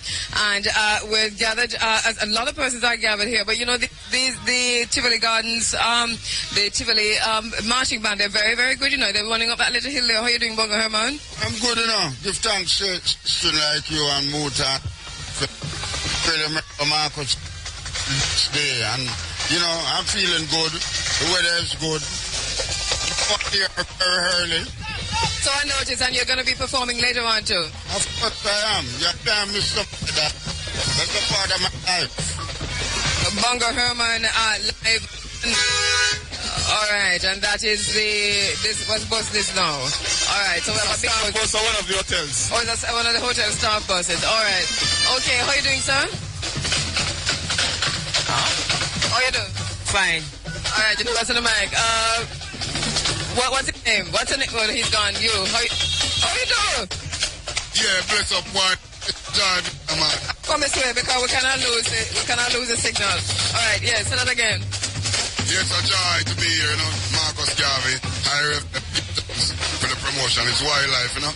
Here with Bongo Herman and Shabel, the whole works, and we enjoy the march. You know what I mean? Give thanks, Shabel. Greetings. Greetings, Sister Andrea. Blessings. This is a great thing, you know. Marcus Garvey gave us the way, so we have to be here and represent. Good to see you, my sister. Good to see you. All right, so enough things are going on right just now. We cannot describe it because... Catch it! Good! Hold on, Mr. Brown. Mr. Brown, you can't hold that, Mr. Say that again. Come on, say that again. Catch it! Catch that!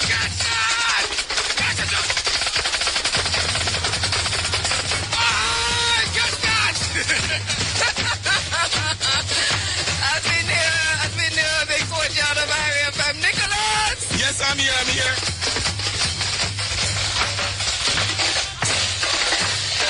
I see we are almost at the end of the march. Yes, and it's close to get to the end. It's a happy we are because it's the dance and so. Definitely. They're showing off their thing right now because I guess they're realizing the march is coming to an end, so they are showing all they have. So for those who are gathered in the courtyard of Irie Fm, and I implore you, you can just give us some way as we come. They should be hearing us by now, Andrea. Those in the courtyard should be hearing us because we are from our vantage point seeing the signs, we're seeing the top of the stage and all of that. We're looking at the building, so you know, any moment now we will break the corner and they will see us. All right, so we are delivering the message of Mwalimu Marcus Mosiah Garvey as we come through into the courtyard of Irie FM. The Interschool Secondary Brigade, they will be handing the papyrus container wrapped in the colors of the UNIA. Greetings, greetings. How you do? I'm good enough to stand here. You want like a piece of something now? All right, Bongo Shemse. And every time when I hear a calling of my people name, Congo Bongo man, I've got to be here. Congo Bongo man, we're all here and we're delivering the message of Mwalimu Marcus Mosiah Garvey as we come through with a papyrus container wrapped in the colors of the UNIA, the black, the green, and the red. We'll be delivering that. The interschool members of the Interschool Secondary Brigade will be handing that to the mayor, who's already the mayor of St. Anne's Bay, who's already in the courtyard. Nicholas, you know that I was dancing, sir. Take it, man. Yes, man. Right now we're looking at the courtyard of Irie FM where the gates have been open, just anticipating our arrival. The peace officers basically blocking off the road to ensure the smooth passage. We also see the marching band. They have somewhat paused, regrouping because of course they want to make a grand entry. And of course, the cadets are right behind them, members of the Interschool Secondary Brigade, getting ready. One thing that is surprising to us as we come back here, Nick, is the amount of motor vehicles that are parked on the road here at the entrance of Irie FM and going all the way up. There's also parking, as we can see behind us, because we're standing right there now in the Coconut Grove parking lot. Yes. And you're also encouraged to park here. The Coconut Grove Shopping Center parking lot, yes. All right, and persons have begun to park there. So if you're coming in and you need to, and you're wondering if there's any parking, yes, there is some, because I'm standing right here.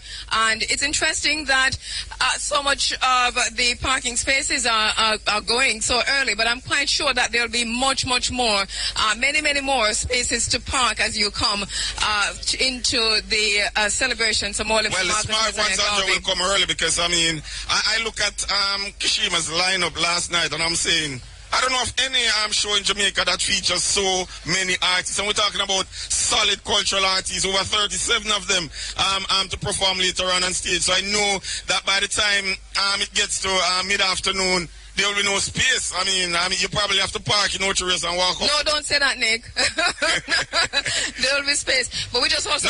No, not for people inside the court, but I mean parking space. You probably have to park in Ocho-Rios and walk up. We want to say that, and you heard Nick talking about that grand stage show this afternoon. What's happening here is that this celebration of Mwalimu Marcus Mosiah Garvey is in 3 segments this year, as usual, actually. So the first segment includes a parade of uniformed groups from the Ocho-Rios Town Center, the Clock Tower, to Coconut Grove to deliver the message. Now the live outside broadcast of the Africa Forum going all the way until 11:45, and then the second segment takes place at around 12 o'clock when we hit the stage. Nothing ends anyway, we just say that, but we hit the stage at 12. Amina Blackwood Meeks will take the microphones over from there. We'll do the libation, and the libation this year by Mama Tendai, and also we'll have the blowing of the Abeng by Gama Gloria, and then we'll have the recitation of the Mwata Msemi by Dr. Bahu Imhotep Kimet Ba, and go through into the guest speaker and so on. And the third segment, of course, will include that grand stage show of cultural artists performing way into the night. It is a celebration of Mwalimu Marcus Mosiah Garvey, and there are quite a few people here as we enter or try to enter. And those in the courtyard should now be seeing us as we try to cross the highway to get inside the courtyards of Irie FM. So we are just ahead of the procession, the parade, and believe me, they've joined us. Oh yes, they have joined us, certainly, as we come into the courtyard of Irie FM. And man, we're liking what we're seeing. That's what I shout. Hey, Papa, greetings. All right, so a lot happening here as we enter the courtyard of Irie FM. And to describe what's happening here, we'll probably throw it over now. What are you seeing, Muta? What are you seeing, Kishima? Tell me what you're seeing as we enter. Good morning, Mr. Matthews. Good morning. The flag. Oh, wait, as you at the back of the truck there, no? No, man, we're up on foot. Okay. We're up on foot. Yeah, well, as you can hear, it has finally reached here, and we see the people that have gathered under the tent is almost full, you know. We need a bigger tent. Or maybe a bigger yard. It's the right yard, all intimate stuff, you know, together, we're intimate stuff, we're close by each other as we celebrate Marcus Garvey. All right, so entering the question out of Irie Fm, the Tivoli Marching Band, they have come in first, and right behind them, the Interschool Secondary Brigade have now joined us in the courtyard of Irie Fm. Good morning, sir. I'm not seeing Muta, but I know he's around somewhere. And so here we have the procession coming in now. Let me just go and get from Muta's behind you, Muta is under the tent. All right. Okay, let's get this.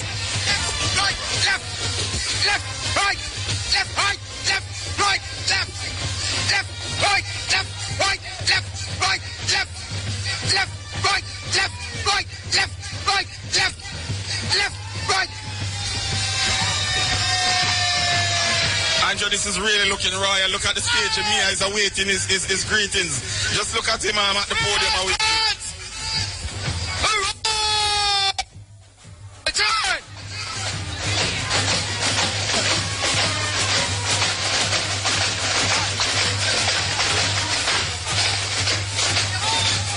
All right, so we have a kind of a guard of honor being formed as the cadets get ready to deliver the message from Molimu Marcus Garvey to the mayor, Mayor Desmond Gilmore, who is standing in his full regalia, by the way, to describe what he's wearing, which is his formal national gear, which is red and black with the And I wonder if they have more than one, or that one is for the occasion, because how coincidental it is that, I mean, the color really blends in with what we're doing.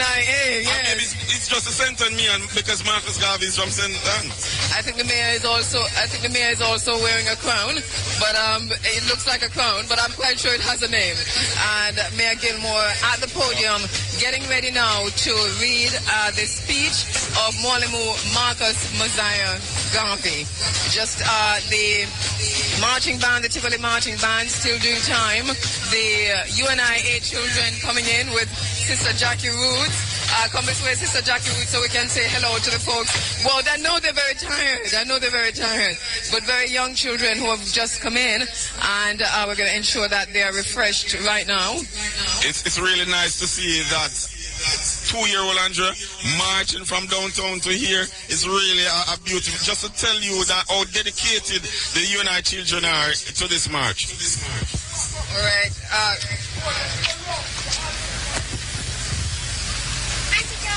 Okay, quite an interesting scenario unfolding here as the cadets now prepare themselves. There's a guard of honor being formed, and we are going to be speaking with one of the members, one of the drill sergeants, who will give us an idea of what's happening here.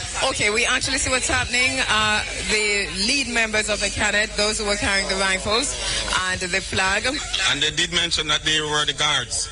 They are now heading to the stage where the mayor is already standing by, and now they will hand to him the papyrus wrapped in the colors of the UNIA, the red, the black, and the green.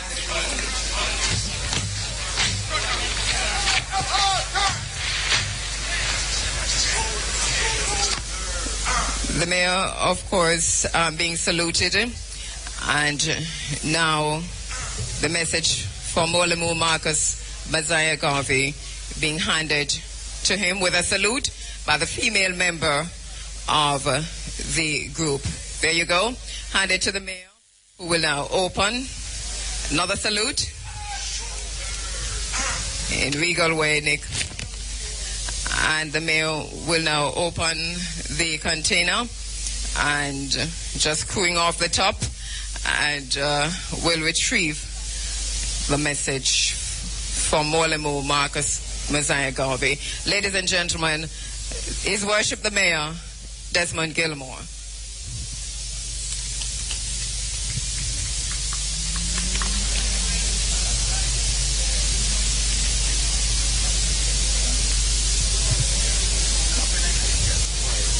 As we get some sound to the mayor's microphone, coming to you live from the courtyard of Irie FM. It's the occasion of the 127th anniversary birth date of Mwalimu Marcus Mosiah Garvey. His Worship the Mayor. Message from the Right Excellent Mwalimu Marcus Mosiah Garvey. For man to know himself is for him to feel that for him there is no human master. For him, nature is his servant, and whatsoever he wills in nature, that shall be his reward. If he wills to be a pygmy, a serf, or a slave, that shall he be. If he wills to be a real man in possession of the things common to man, then he shall be his own sovereign. When man fails to grasp his authority, he sinks to the level of the lower animals. And whatsoever the real man bids him do, even as if it were of the lower animals, that shall he do. If he says go, he goes. If he says come, he comes. By this command, he performs the functions of life, even as by a similar command, the mule, the horse, the cow perform the will of their masters.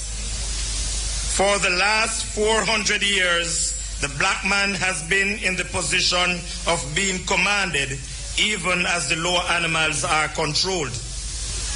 Our race has been without a will, without a purpose of its own for all this length of time. Because of that, we have developed few men who are able to understand the strenuousness of the age in which we live. Where can we find in this race of ours real men?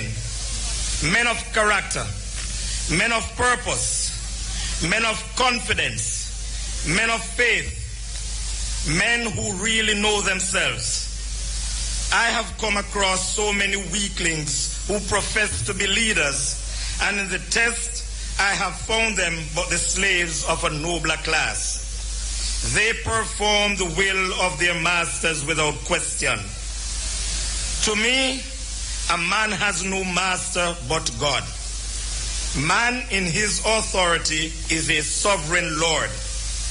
As for the individual man, so of the individual race.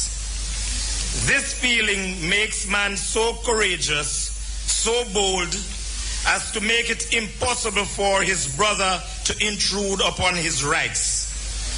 So few of us can understand what it takes to make a man. The man who will never say die. The man who will never give up. The man who will never depend upon others to do for him what he ought to do for himself. The man who will not blame God, who will not blame nature, who will not blame fate for his condition, but the man who will go out and make conditions to suit himself.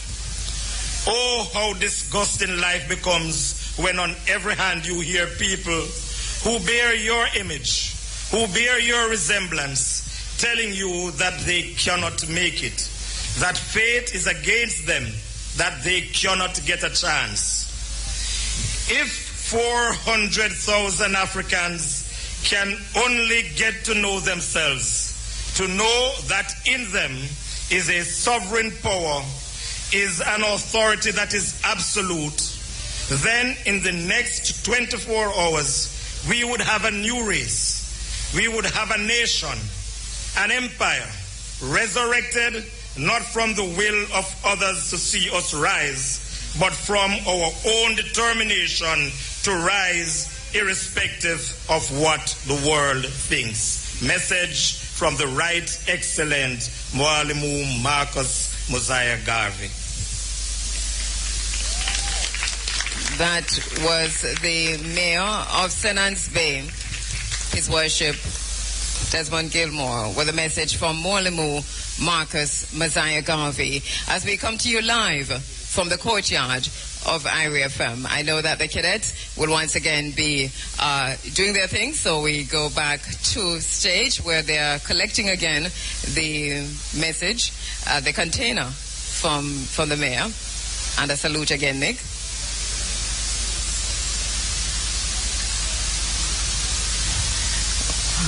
All right, we do know that we have a delay on the system, so it's a little bit confusing, so let me walk away from here. But we're coming to you live from the courtyard of Irie Fm. 127 years since the birth of Mwalimu Marcus Mosiah Garvey. 100 years since the formation of the UNIA. We take a quick break. We're broadcasting live. Also live on the internet. Remember now, you can watch us live on the internet at iriefm.net. Welcome. A quick break and we'll be right back. Well, go on and Miss Hazel shop. I flock everybody. I flock to get them Royals wheat crackers. You know, eat your eat. I'm going to taste it now. I buy your one. Homemade Royals wheat crackers. Hungry for more? The job by Homemade Royals wheat crackers is... Who? All right.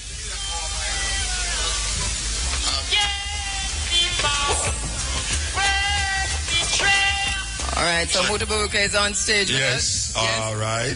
Good start. Introduction again. I am Kabuma at Keru. I am Bu Mutabaruka. I am Kishima Francis.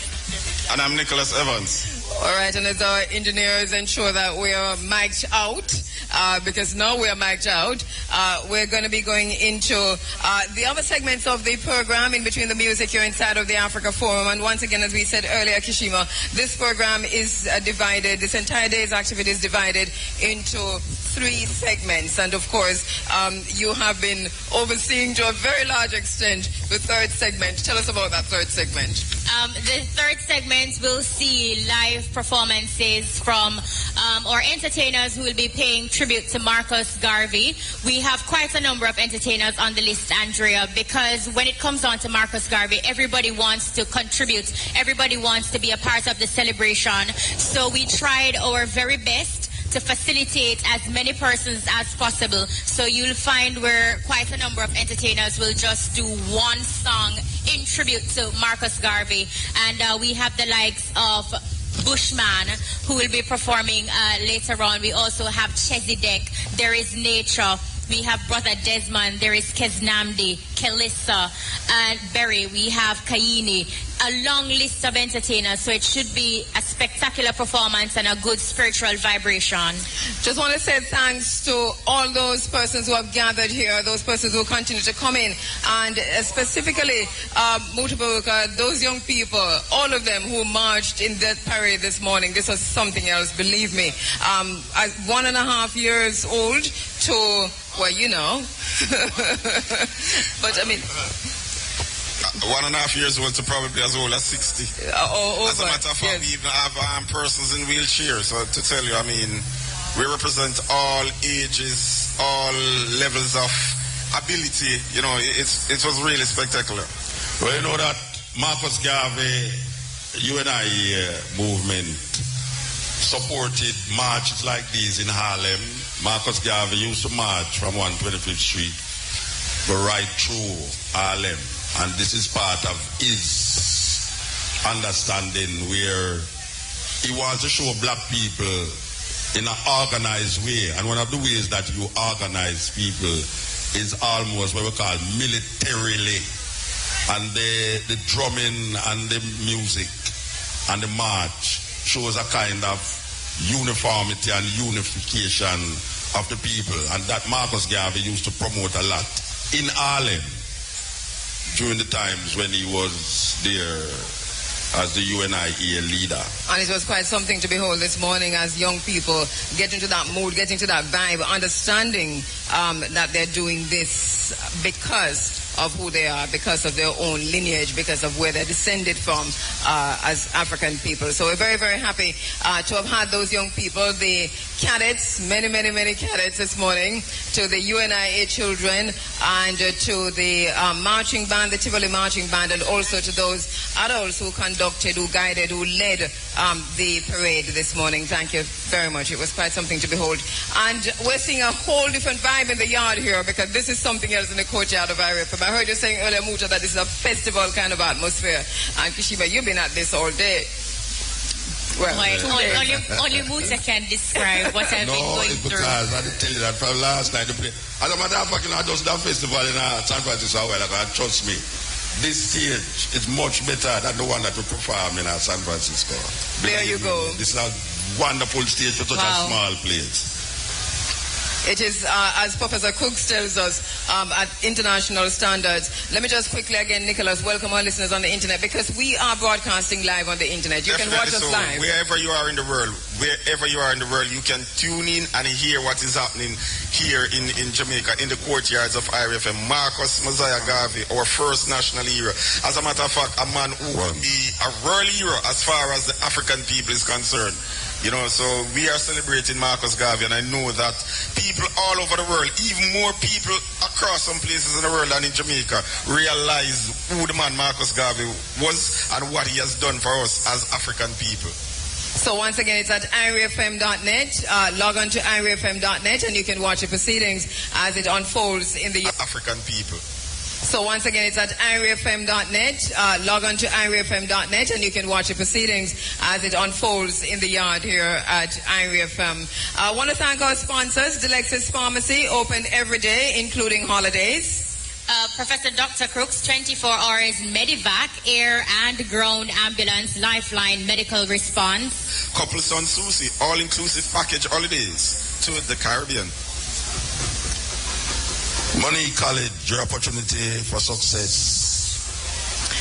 Jamaica Beverages Distributors of Fruiters, Juice Right, and Cool Runnings, Just Cool.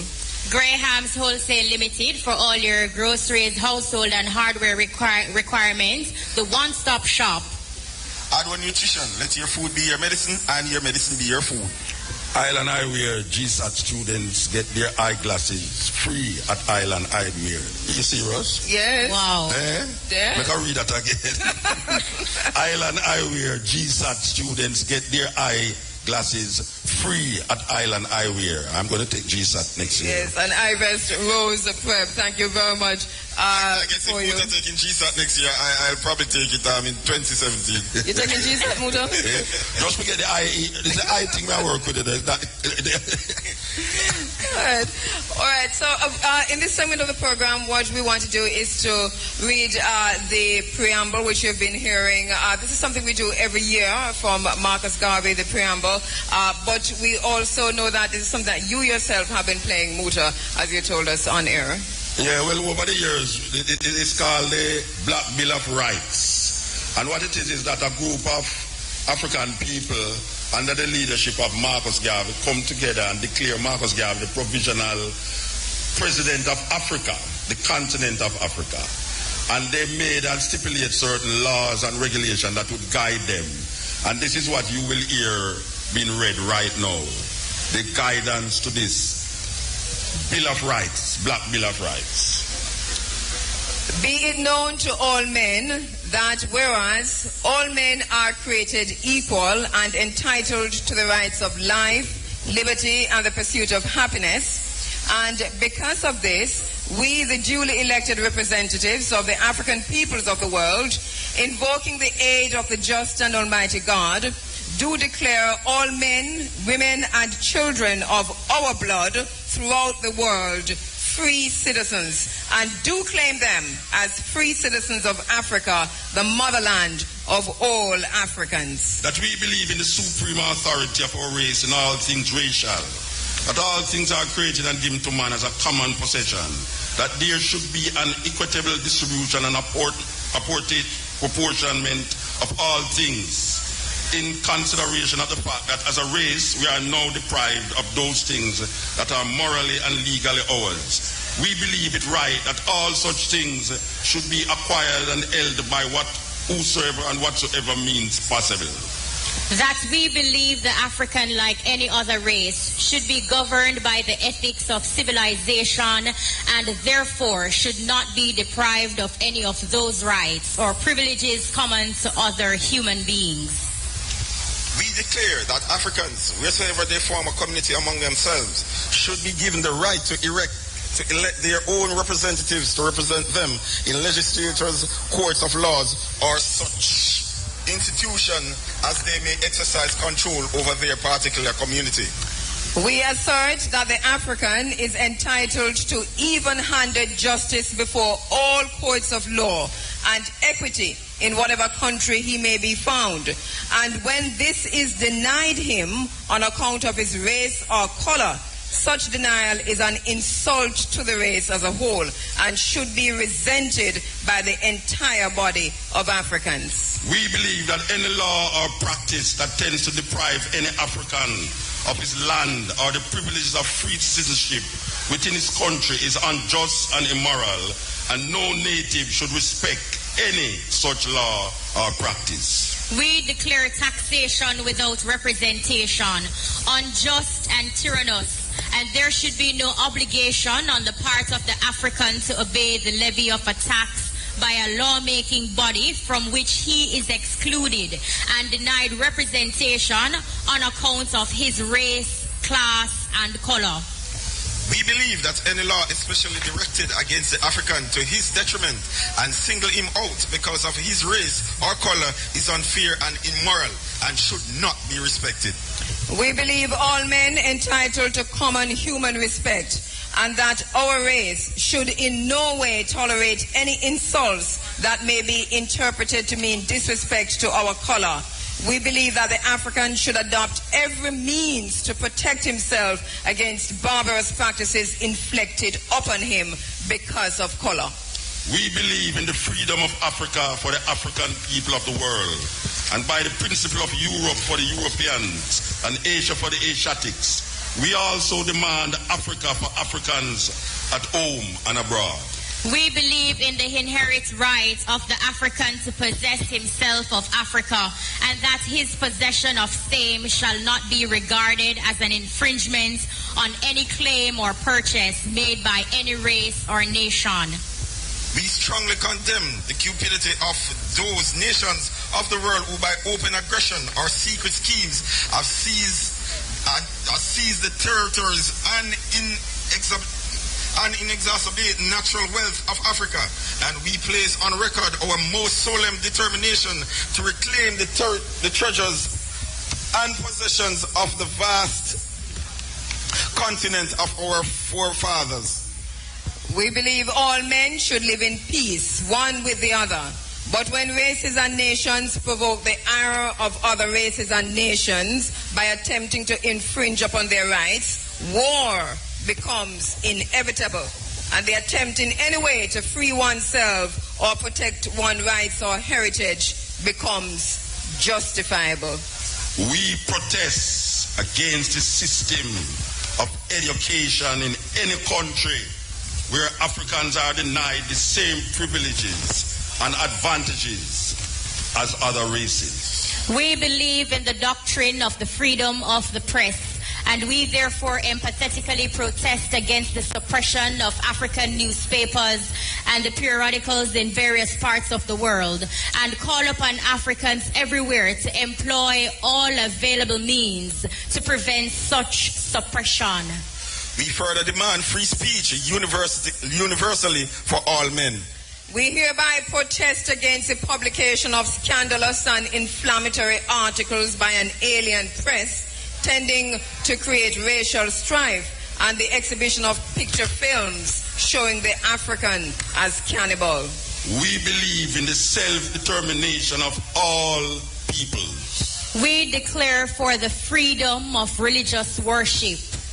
We, with the help of the Almighty God, we declare ourselves the protectors of the honor and virtue of our women and children, and pledge our lives for their protection and defense everywhere and under all circumstances from wrongs and outrages.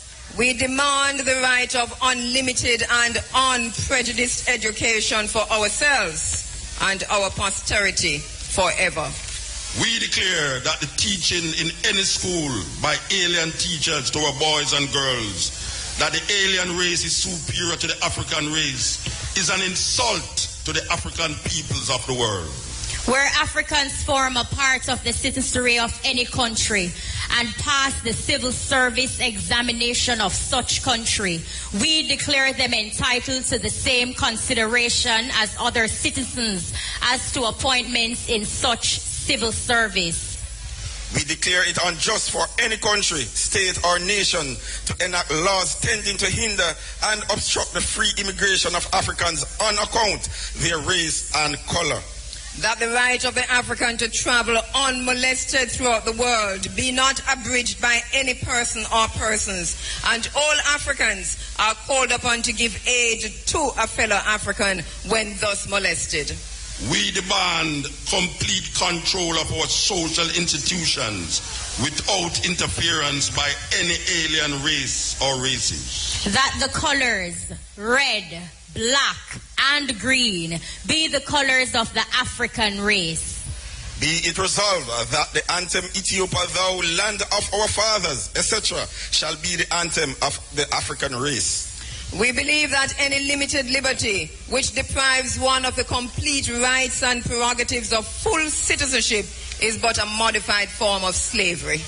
We deplore and protest against the practice of confining juvenile prisoners in prisons with adults, and we recommend that such youthful prisoners be taught gainful trades under humane supervision. We demand of all men to do unto us as we would do unto them in the name of justice, and we cheerfully accord to all men all the rights we claim herein for ourselves. We declare that no African shall engage himself in battle for an alien race without obtaining the consent of the leader of the African people of the world, except in the matter of the national self-defense. We demand that instructions given African children in schools include the subject of African history to their benefit. We demand that our duly accredited representatives be given proper recognition in all leagues, conferences, conventions, or court of international arbitration wherever human rights are discussed. We proclaim the 31st day of August of each year to be an international holiday to be observed by all Africans. We want all men to know we shall maintain and contend for the freedom and equality of every man, woman, and child of our race, with our lives, our fortunes, and our sacred honor. These rights we believe to be justly ours and proper for the protection of the African race at large. And because of this belief, we, on behalf of the millions of Africans of the world, do pledge herein the sacred blood of the race in defense. And we hereby subscribe our names as a guarantee of the truthfulness and faithfulness hereof in your presence on this day. The words of the Right Excellent Mwalimu Marcus Mosiah Garvey. And it's ironical that if you listen carefully, you will realize that a lot of what Marcus Garvey is saying in the 1920s is topical in terms of the justice that people is bawling out for right now, considering what took place in Montego Bay. A lot of these things, Marcus Garvey was recognizing that it is very important that we recognize these laws from 1920. You can go further afield as well, Muta. What is happening over there in the United States right now, where people are burning and protesting over another killing of a black youth? And also the subject of education. And even today, from 1920, before 1920 and beyond, we're still calling for. And this is an indictment on us in terms of whether or not we think we have the power to demand that we are still calling for African history to be taught to our children in schools. And if we make that declaration today, right here, what do we do when we leave here today? Because it's one thing to declare, but it's one thing to demand the right which is being denied us. And when we talk about African history, we're not talking about slavery. Because slavery is not African history. And most of the time when we hear about African, we hear that Africans was brought here as slaves. Africans existed thousands of years before any coming of any European or Arabs into Africa. We must study African history as it was before the Europeans came into Europe and before the Arabs came into Africa. African history is more than just slavery. Slavery is the breaking up of our history. And as our sister Amina Blackwood Meeks, who is in the audience, tells us that slavery was an interruption. And it certainly was. I do hope that she has that banner, Amina, that you took back from me that I borrowed, that you reclaimed, which showed the extent to which slavery interrupted. I mean, it was an awful, dreadful period, but of course, an interruption and should not define us. Yes. You know? I'm just trying to find, I have a question here that I really want to ask, and I asked Andrea. I asked all of the world already, and I never get the answer. If the African people here who don't want to call themselves African is West Indians, and we're born here so, and we are Jamaican and also West Indian. The Chinese person who born here and never got to China yet, is he a West Indian? You're asking the wrong person, because I'm asking the same question, but I can add to the conversation. Yes. Because I think what our problem as black people, as African people generally, is that we have not differentiated between race and nationality. Yes. And West Indian is really the Caribbean or the so-called West Indian nationality, but we do not make that differentiation. We are Jamaican, yes. Or we are Barbadian, or we're Trinidadian, but the Chinese makes that distinction.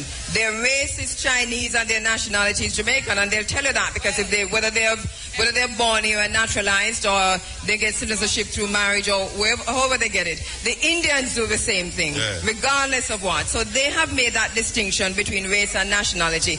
But we, as a masses of the African people, have not made that distinction, and I think for many Africans in Jamaica are ashamed and afraid to make the distinction between their race and their nationality. And I have never heard a Chinese giving a speech and talking about we, the West Indians people.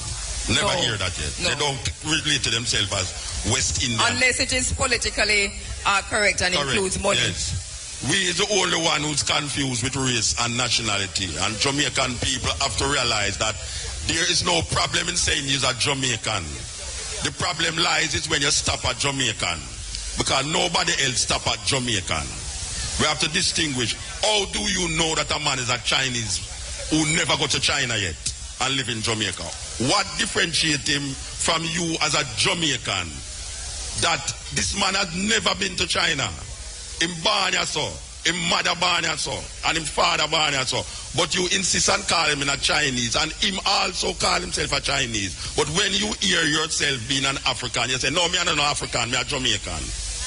And so that many Africans in Jamaica have disregarded race. But part of the reason why we have come to disregard race has to do with lies in the education system, which really has its roots in Christianity and the religious system, which teaches you that it doesn't matter what color you are, as long as you're black. It don't matter what color you are. So Jesus can be white, the angels can be white, all the little cherubs can be white, and you're not to care about that because it doesn't matter. So there's no black representation. Race is also not important. So even as we gather here today to talk about race first, in the vein of Molly Marcus Garvey and many others, we have to, I think it's critical reflection that is needed from our own selves to ask, have we identified our race?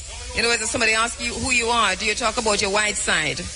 Yeah, well, most people can't talk about them family come from Scotland. And I asked somebody the other day, I hear them talking about, oh, my grandmother was from Ireland and Scotland. I said, where your grandfather was from? St. Thomas. You know, it's like possibly Congo, considering it's St. Thomas, possibly Congo. You know, so but that has to do, I think, Muta. It's very complex, you know, because even among the nationalists and those who identify, and I'm finding this more and more, those who identify as strongly black, and I'm saying black deliberately, do not necessarily make that distinction to say that my race It's African. It's African. And even as we celebrate Mwalimu Marcus Mosiah Garvey, there are people who are still referring to us as Negroes. And in So part we of haven't the even moved on declaration, from Negroes. in the part of the declaration, I must mention that part. After Marcus Garvey, there was a man named Carlos Cook, which a lot of people don't know about Carlos Cook, but he declared that the word Negro should be written off the language of the African people and refer to themselves as Africans rather than Negro. And Carlos Cook was a member of the UNIA after Marcus Garvey. He was the one that came up with the phrase "buy black" in that time, you know, and we still insist to use derogative terms to identify ourselves, not identifying ourselves with land. Yeah. Land is the basis of power. If you don't have any land, you don't have any power. And to identify yourself as African is to identify that you own land. It's to connect yourself to the land. Chinese is China. China is a land space. It's a place. Indian land space. We is West Indian, even though we never go to India yet. We don't have no connection with India really, apart from cricket. All right, so Muta is black music and play to them. All right, you're inside. You go and talk. Nobody heard. Instigator just come for Nobody heard what I said. I want to say give thanks to the people them who is here already. You know, the sun going to get hotter, you know, believe you me. That's why we have a big tent over there, so the tent will draw you closer to each other. That is wonderful. One thing we're noticing is that, you know, people are coming in steadily. There's a steady stream of persons coming into the courtyard of Irie Fm, and as much as you say, you know, it's a beautiful day. Yes. You know, that's why we have a big tent right over there, you know, because we know that it was going to get hot. And for those who can manage it, you know, Egypt is very hot. Yes, 100 degrees Fahrenheit. Yeah. You know, and we have some lovely food over there from morning. I smell rice and peas and a coconut milk, you know. You see, after me done talking, you've been talking about that all morning. No, but after you done that, you know, me smell fried corn, you know. I mean, like roast corn. No, what you call it? What them call festival? Oh, festival. They call it festival when you eat it with fish. We don't call it festival when you eat it with fish. We call it corn. I just corn we call it. Corn, when you eat it with cabbage and all them something. All right, listen up. We have to do this, of course, coming up shortly. Top draw dollars, pick 2, pick 3, pick 4. Cash pot, early bird draws up next. Well, coming up shortly. We'll take a break and we'll be right back. Better looking homes and gardens start with Rapid True Value. Visit any location island-wide for a wide range of paints, tiles, lighting, tools, appliances, hardware and building supplies. You're sure to find what you need. Rapid True Value, everything you need to build, renovate, decorate. The time by Rapid True Value is...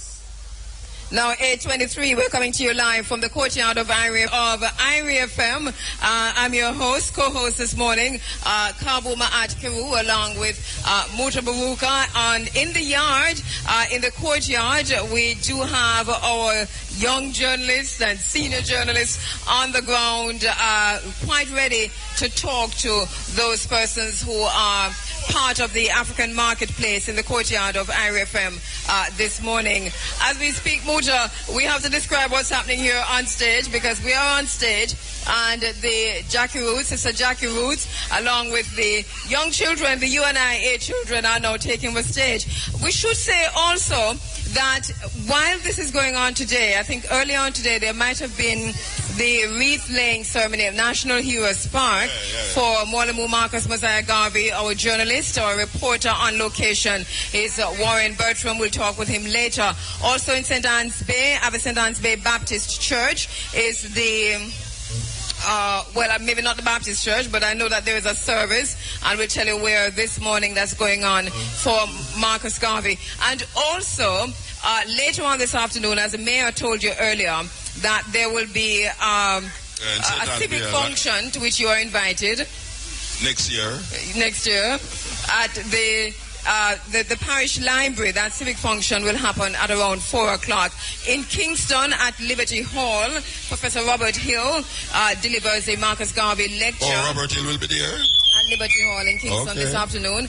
And then later on at 3 o'clock, the Marcus Garvey award ceremony organized by the UNIA in Jamaica will take place at Devon House. So quite a few activities happening locally on the ground here, Muta. I know that in England, they just had a march on Downing Street, and these said ones who did that march is also celebrating today. In England. Yeah. And we'll also be linking with Mandingo. Mandingo will be joining us by phone from London today, or Birmingham, I think, to talk about that march, but also to talk about what's happening there in England. Also on the ground here, we haven't heard back from Ras Mudada, but I think that there is a brunch that's happening at Adwa Nutrition for Life in City Centre. Yeah, and it begins at 11 a.m. It includes poetry and, of course, it's Shop 42 City Centre, Montego Bay.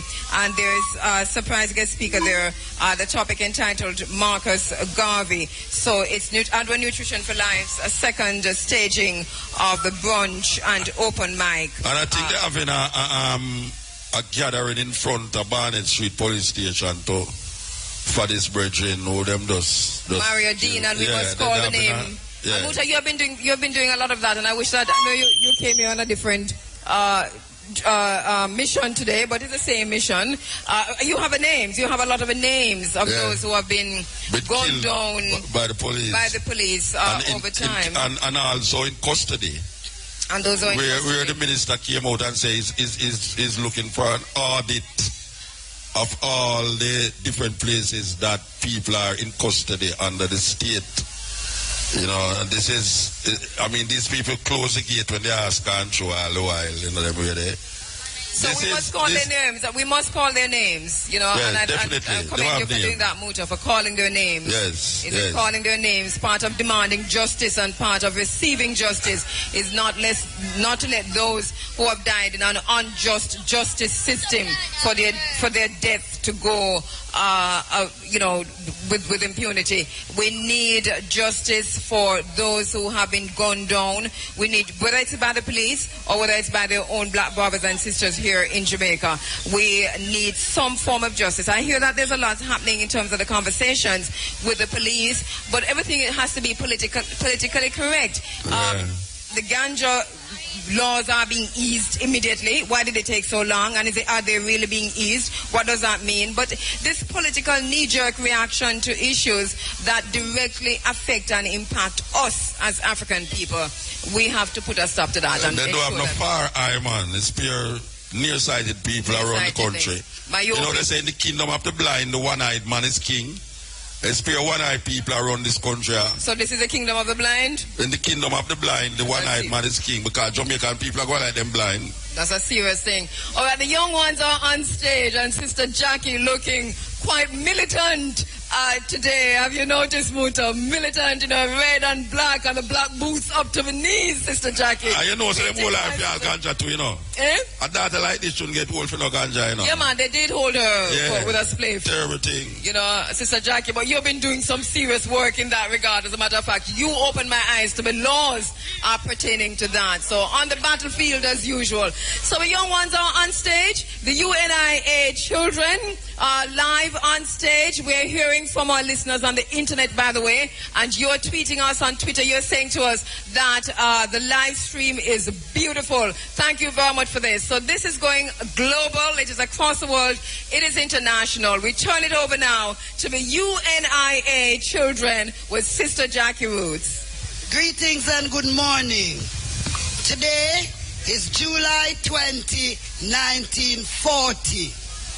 We are launching the UNI. 1914. We are launching the UNIA today. So we will begin with the anthem after 3. 1, 2, 3.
While driving through Jamaica, there's only one radio station I listen to, Irie FM. Irie FM. Irie FM. This is news from Irie FM, Jamaica's non-aligned news voice. Good morning, I'm Hal Shane Burke with the local and international headlines. Representatives of the Ministries of Health and Education are to meet next Tuesday to develop strategies to prevent any possible spread of the chikungunya virus in schools. Education Minister Reverend Ronald Thwaites says the ministry deems the virus a major threat to schools, and the meeting aims to facilitate discussions on how best to deal with this situation. He was speaking at the ministry's Region 3 Back-to-School Conference at the Sunset Jamaica Grand Resort in Ocho-Res in St. Anne. Reverend Thwaites says all matters, including information available at medical facilities that have dealt with chikungunya cases, will be taken into consideration during the discussion. A health ministry update issued yesterday indicates that the number of confirmed chikungunya virus cases in Jamaica has increased to 10. 8 of these were contracted from local transmission, with the other 2 imported cases. An illegal farm was seized by the police in Maiden Lane in Kingston on Friday, August 15. No one was arrested in connection with the seizure. Reports from the Kingston Central Police are that at about 11 p.m. during an operation at a premises was searched and the weapon, a .38 Taurus revolver and 6 cartridges were found. Investigations are continuing. The Agriculture Ministry is testing Jamaica's ability to produce a new sweet potato variety intended for export. A statement from the ministry says 30,000 slips of the bureau-grade sweet potato has been planted. The sweet potato is preferred for mass cooking and baking purposes and is the main variety traded across the world. Planting was done in New Forest, Duff House, Spring Plain and Yallas Agri-Parks, as well as a farm in Charlemont. Permanent Secretary in the Agriculture Ministry, Donovan Stanbury, says the new variety was imported from the US on the request of a UK-based entity, Fresh Produce Consortium. The Irie Fm courtyard is festooned with the colours of the UNIA as celebrations are in high gear in honour of the 127th anniversary of the birth of Jamaica's first national hero, Marcus Garvey. Representatives from various groups are on hand to pay respect to Garvey, considered one of the great Pan-Africanists. The message from Garvey was read by Chairman of the St. Anne Parish Council and Mayor of St. Anne's Bay, Desmond Gilmore. The celebration is open to the public. Special guest is civil rights activist, author and lecturer Dr. Obati Shaka. Amida Blackwood Mix, the Director of Culture, the Education Ministry, will MC the second segment of today's program, which include readings of Garvey's poetry. In news overseas, Kenyan officials say the country is closing its borders to travelers from Guinea, Liberia and Sierra Leone in response to the deadly Ebola outbreak. Kenya's health secretary said Kenyans and medical workers flying in from those states would still be allowed in. Kenyan Airways says it will stop flights to Liberia and Sierra Leone when the ban comes in on Wednesday. The World Health Organization says Kenya is at high risk from Ebola because it is a major transport hub. U.S. police fired smoke bombs and tear gas at a crowd which defied an overnight curfew in Ferguson, where a black teen was shot dead by police last week. About 150 protesters refused to disperse from a midnight deadline in the St. Louis suburb. Police defended their actions as a proper response after a police car was shot at. And many travelers crossing from the capital city, the old Spanish town, and settlements on the south to the north coast now have no faith spend and have reveled in its native food and cold drinks. But it's a different faith spend you'll see should you not choose to take the newly opened North Coast Highway. Join Irie Fm on Monday, August 18 for a visit to the aroma-filled shops of faith spend and the pine stores along the roadway on the way to Mount Russa in our popular Monday feature up the road around the corner. That's 6 o'clock Monday evening during live at 5:45. And those are the local and international headlines. News next at 11:45 from the Irie FM newsroom. I'm Hal Shane Burke. That was news from Irie FM, Jamaica's non-aligned news voice.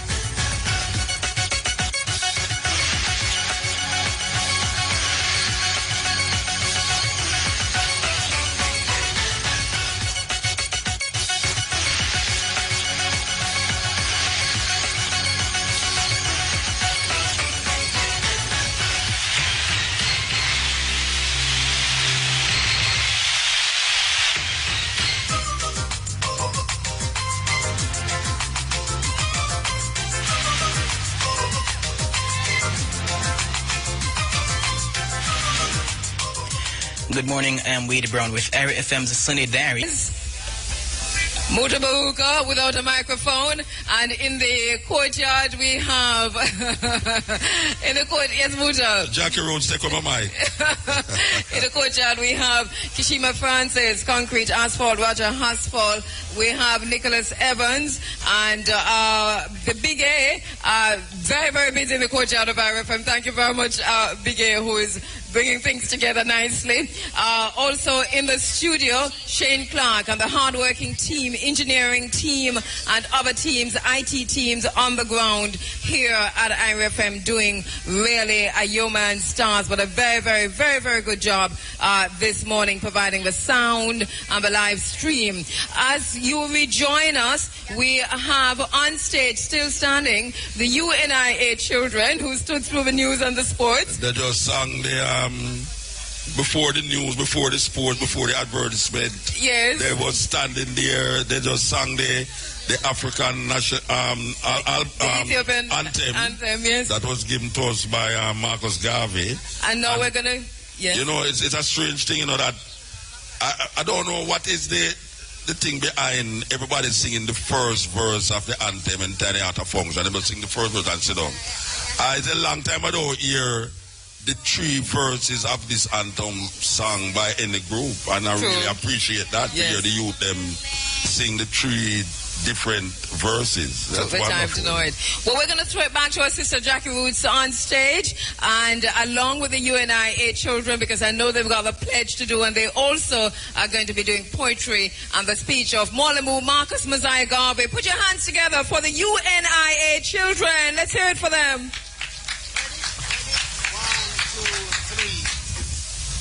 1, 2, 3. I commit my body, mind and spirit to the protection, defense and security of the red, black and green. I dedicate my life to the redemption of Mother Africa and the liberation of her scattered black children. I accept for myself and my descendants the teaching of the universal African nationalism, and I promise that our children will be instilled with the purpose and knowledge of themselves as African people, in order that the cause of our struggle will neither falter nor fail, until all the people are free and united through one God, one aim, and one destiny. Let us pray. 1, 2, 3. Mother, Father, God of creation, through our ancestors from Africa, bless with your grace and presence to the youth of this land. Give them vision of what they can become in you, and bring them the joy and fulfillment of God's assign. Guide their steps along safe paths that lead to you, and use us to inspire them to a life of dedication and service. Hashem, let the words of our mouths and the meditation of our hearts be acceptable in thy sight, O Lord, our strength and our Redeemer. Hashem, Hashem, Hashem. and now a poem dedicated to Mwalimu Marcus Garvey, the true black lover. Before we do the poem, we are going to be introducing you to the guest speaker of the moment, Mwalimu Marcus Garvey. Put your hands together and welcome Mwalimu Marcus Garvey. Greetings from Mother Africa. Evolution brings us changes that sometimes makes us fail to recognize ourselves even after a lapse of centuries. When the great white race of today had no civilization of its own, when white men lived in caves and were counted as savages, this race of ours boasted of a wonderful civilization on the banks of the Nile.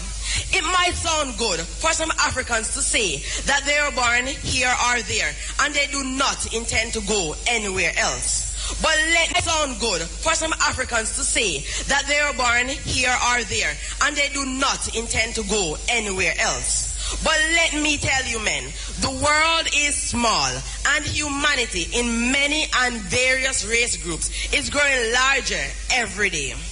A race that was 10 million 50 years ago is today 60 million. A race that was 10 million 50 years ago is today 90 million. How many will there be tomorrow? And the world is not getting any larger. What will happen through the multiplication of all these various race groups, of those who are in power, of those who are strong? What will happen to you, the weak and unprepared, when the strong grows more numerous, even though the earth remains at its present size? Geographically speaking, the earth has ever been in its natural division, as we know it and as we see it. Politically speaking, the earth has changed and is still changing.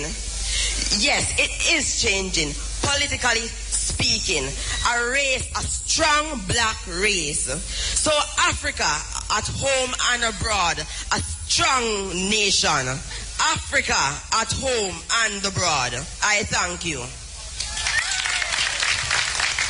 Put your hands together for Marcus Mosiah Garvey. And now we are doing a poem in his honor. A poem called The True Black Lover.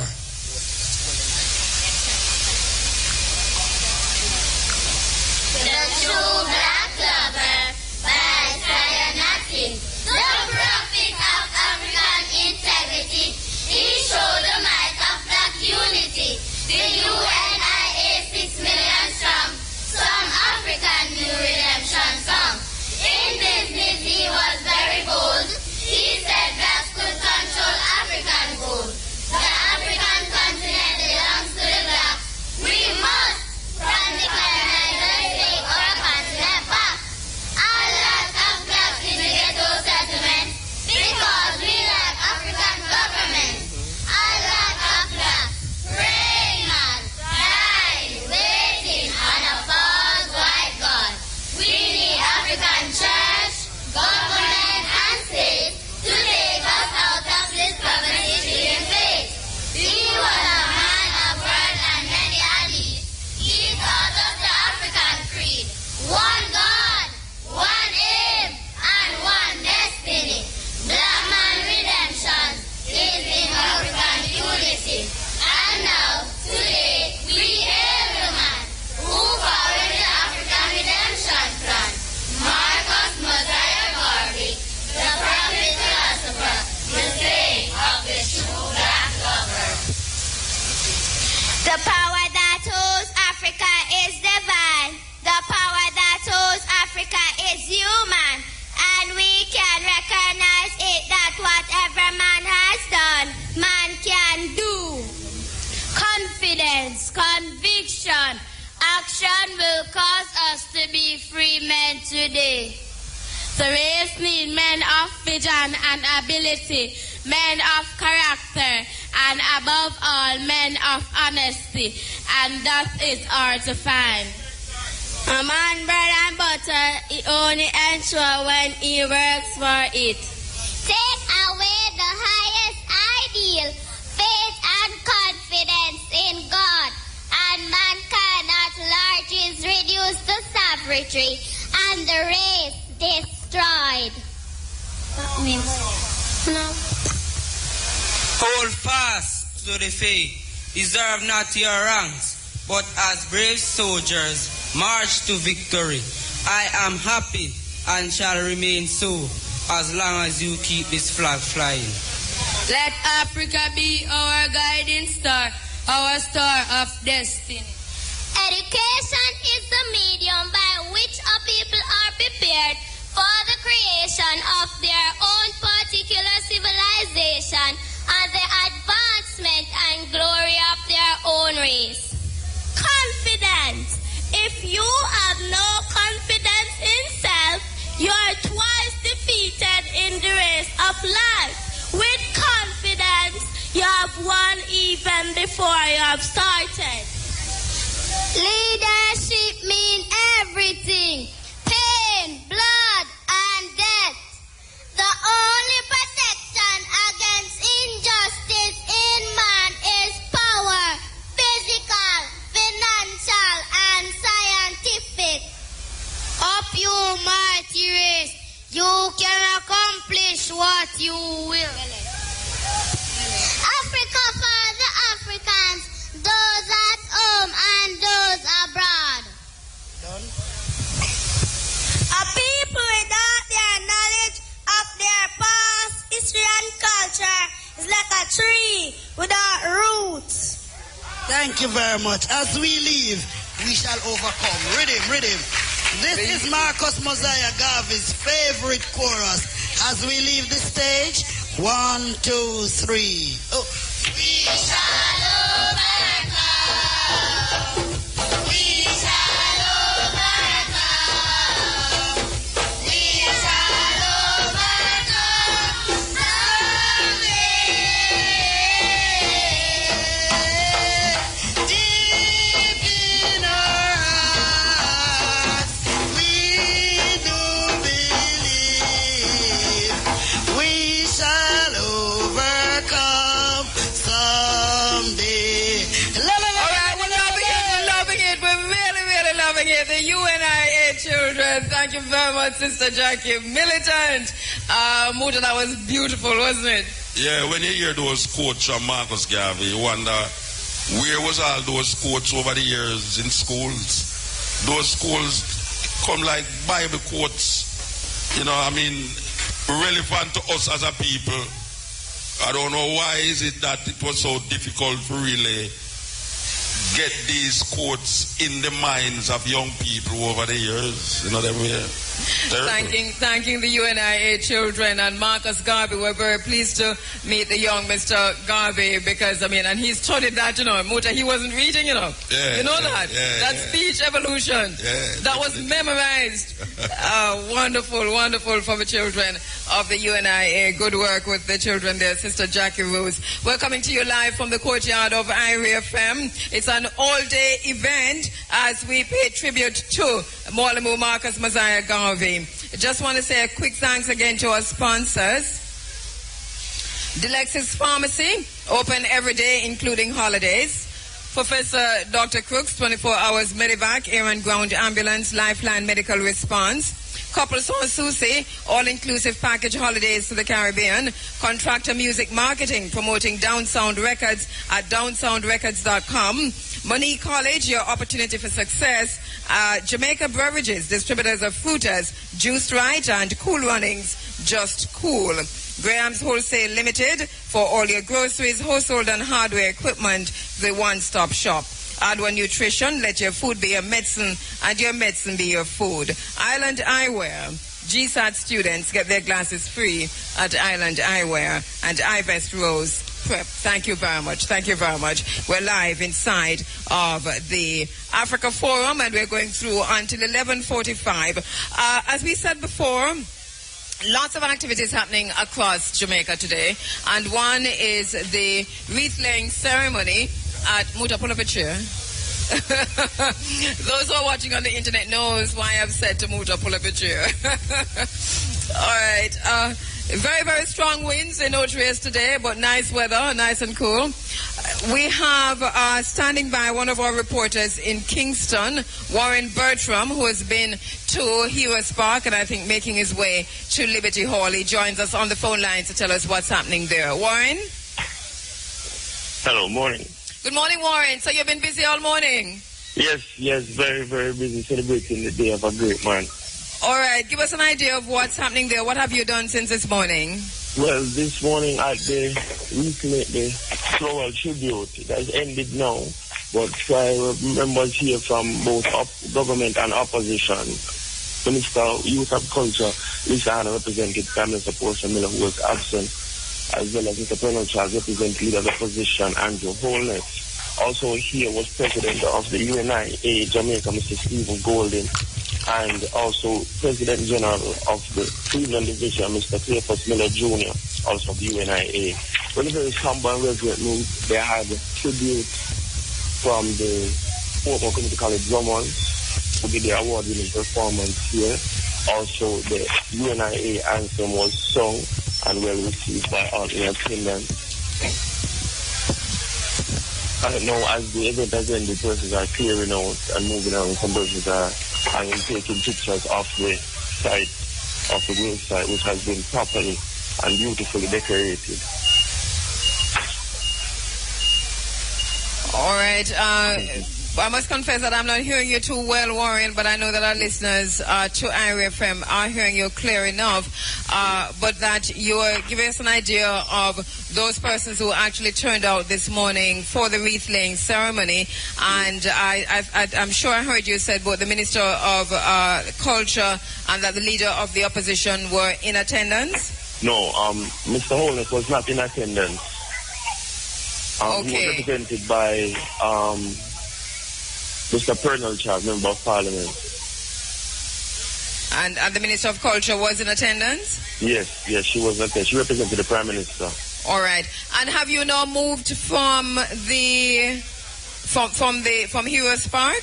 I am moving now from Heroes Park down to Liberty Hall. To Liberty Hall. Was Professor Robert Hill actually there? Have you had a chance to see him yet? No, he was not here. I think he will be at Liberty Hall, though. I'm looking to speak with him there. All right. Well, what does your day look like? So you move now from National Heroes Park to Liberty Hall? Yes, on Liberty Hall, and then after that there are other areas where I hear they may be having celebrations. So after leaving Liberty Hall, I will check out maybe some other communities, maybe in Augustown also. In Augustown? Mm-hmm. All right. Okay, we're not hearing Warren so well, but... What will be happening at Liberty Hall? I'm not sure exactly what the theme will be at Liberty Hall, but I know they'll be having a special celebration. The lecture, the annual Liberty Hall lecture will be delivered by Professor Robert Hill at Liberty Hall. All right, and okay, so we'll I'm sure hear from you again, Warren, along the route as the festivities and the activities continue for Mwalimu Marcus Mosiah Garvey in Kingston. All right, thank you very much, Warren Bertram, who's there live on location in Kingston, moving from National Heroes Park to Liberty Hall. Then he mentioned Augustown, and we also know that later on this afternoon at around 3 o'clock, there will be the Marcus Garvey Awards ceremony, and that is being presented by the UNIA and will take place at Devon House. Right. Also in Montego Bay at Adwa Nutrition for Life, there is a brunch that's going to be starting, well, should have started already, and honoring also Marcus Mosiah Garvey. Yes, Muta? Were we supposed to connect with Ghana? I think you said Ghana. We're going to be going to Ghana, but right now we're going to Mandingo. Okay. Who is in Birmingham, I believe, where activities are happening all across the world for Marcus Garvey, Mwalimu Marcus Garvey, today, because today is the actual birth date. And so we throw it live now to Mandingo. Mandingo, my brother, you're there in Birmingham? Yes. Greetings, Ujambo. This is Mandingo in Birmingham, England, in Britain. All right, welcome, Mandingo. I am here with Mutabaruka and the team. You are actually coming live through the speakers in the courtyard of Irie Fm. So everybody who's gathered here are listening to you right now. And so those two on the 107s and on the internet and those coming. So Mandingo, give us an idea of what's happening today in the UK and specifically in Birmingham in terms of the celebrations for Mwalimu Marcus Mosiah Garvey. Well, all over Britain, Africans are celebrating in their own way Marcus Garvey Day today, the 127th birthday anniversary of the greatest Pan-Africanist leader the world has ever known, who founded the largest Pan-Africanist organization in history, the UNIA and the ACL. In Birmingham, where I am, I will be the keynote speaker, the headline speaker at the Garvey Day commemoration, which is being put on by the African Caribbean Self-Help Organization at Soho Community Hall, 48 Chapel Street, Handsworth, Birmingham, B21 OPA. The the topic of my talk at the Soul Community Hall to Africans there is the black print solution of Marcus Garvey for the present and future generation of Africans. And it is all about the 8 steps of Marcus Garvey's black print solution that were summarized by his son and my teacher at Kingston Technical High School and the 7th President General of the UNI and ACL, Marcus Garvey Jr. himself. So I'll be showing people that Marcus Garvey's black print solution, his ideology, is not something which is dated, but which is relevant not only in the present, but for the future. And I'll be showing this and how this is applied for today and for present generations to come. All right, go ahead, Muta. Other events that shall be taking place, there will also be the Tingaling Youth Project, who are having a Garvey Day commemoration in Birmingham also. And there's also the Umanja Bookstore and the Universal Royal African Nation, who will be having a celebration titled The African Spiritual Essence of the Supreme Vision of Marcus Garvey. And tonight from 10 o'clock until tomorrow morning, there will be a Nyabingi celebrating the life of the right Honorable Marcus Messiah Garvey. Mandingo. Yes, blessed man. We know that the march took place on Downing Street and some letters. Houses of Parliament. Yeah, some letters was given to whosoever was in there occupying it. Has there been any answer or any, communication? No, there has been no response to the petition letter demanding, not begging, demanding reparations that were handed in at 10 Downing Street on Friday the 1st of August 2014. And on that day afterwards, we also went by Parliament Square opposite Westminster Parliament and assembled there. And I must say that we had a following for the march of about 5,000 African adults and children. 5,000. Yeah, I actually saw it. The establishment were shocked at the turnout. Yeah, what I ask to say is that, is the group waiting for a reply, or is just the idea of giving in that letter that is sufficient to what the march was all about? It's both, in that we have given in the letter demanding, as I said, not begging reparations, and we expect an answer. And if we do not receive an answer within a certain time period, then we will take other measures. But of course, we won't specify what those measures will be yet. Yeah, we don't want to say that neither, because we have a case down here, so where the youth will get shot, and we need some, we demand something, or if not, we will take other measures which we will not exhibit at this moment in time. Yes. I'll see what's about it too.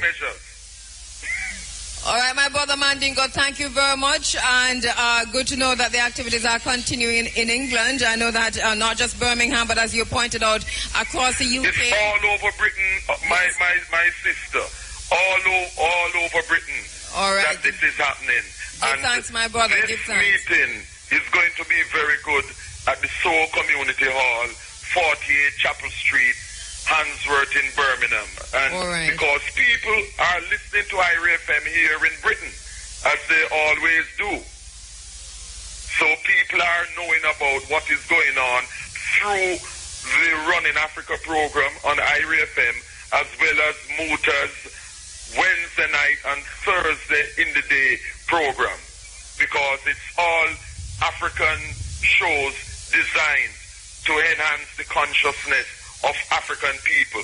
And let us also remember the official historian of the UNIA and the ACL, our brother, Dr. Professor Tony Martin, strong Pan-Africanist, the official book historian. He has been responsible for propagating Marcus Garvey words through the written form of books and all these things. I really appreciate that. And I'm watching you as I'm speaking to you both. I am watching you and you're all looking well. Okay, brilliant. We're very happy to hear that, Mandingo. Where's the camera? Yes, we are looking at you live and direct, and you're all looking well. And it was really heartening to hear those young Garvey children, boys and girls, speaking. And it promises a bright future when we have these young ones. As Marcus Garvey said, he has sowed the lessons of African fundamentalism so deep that when he's gone in the flesh, our enemies will not be able to destroy the teachings that he has instilled in our people. And I am heartened because those young children are the young Garveyites who are next in line.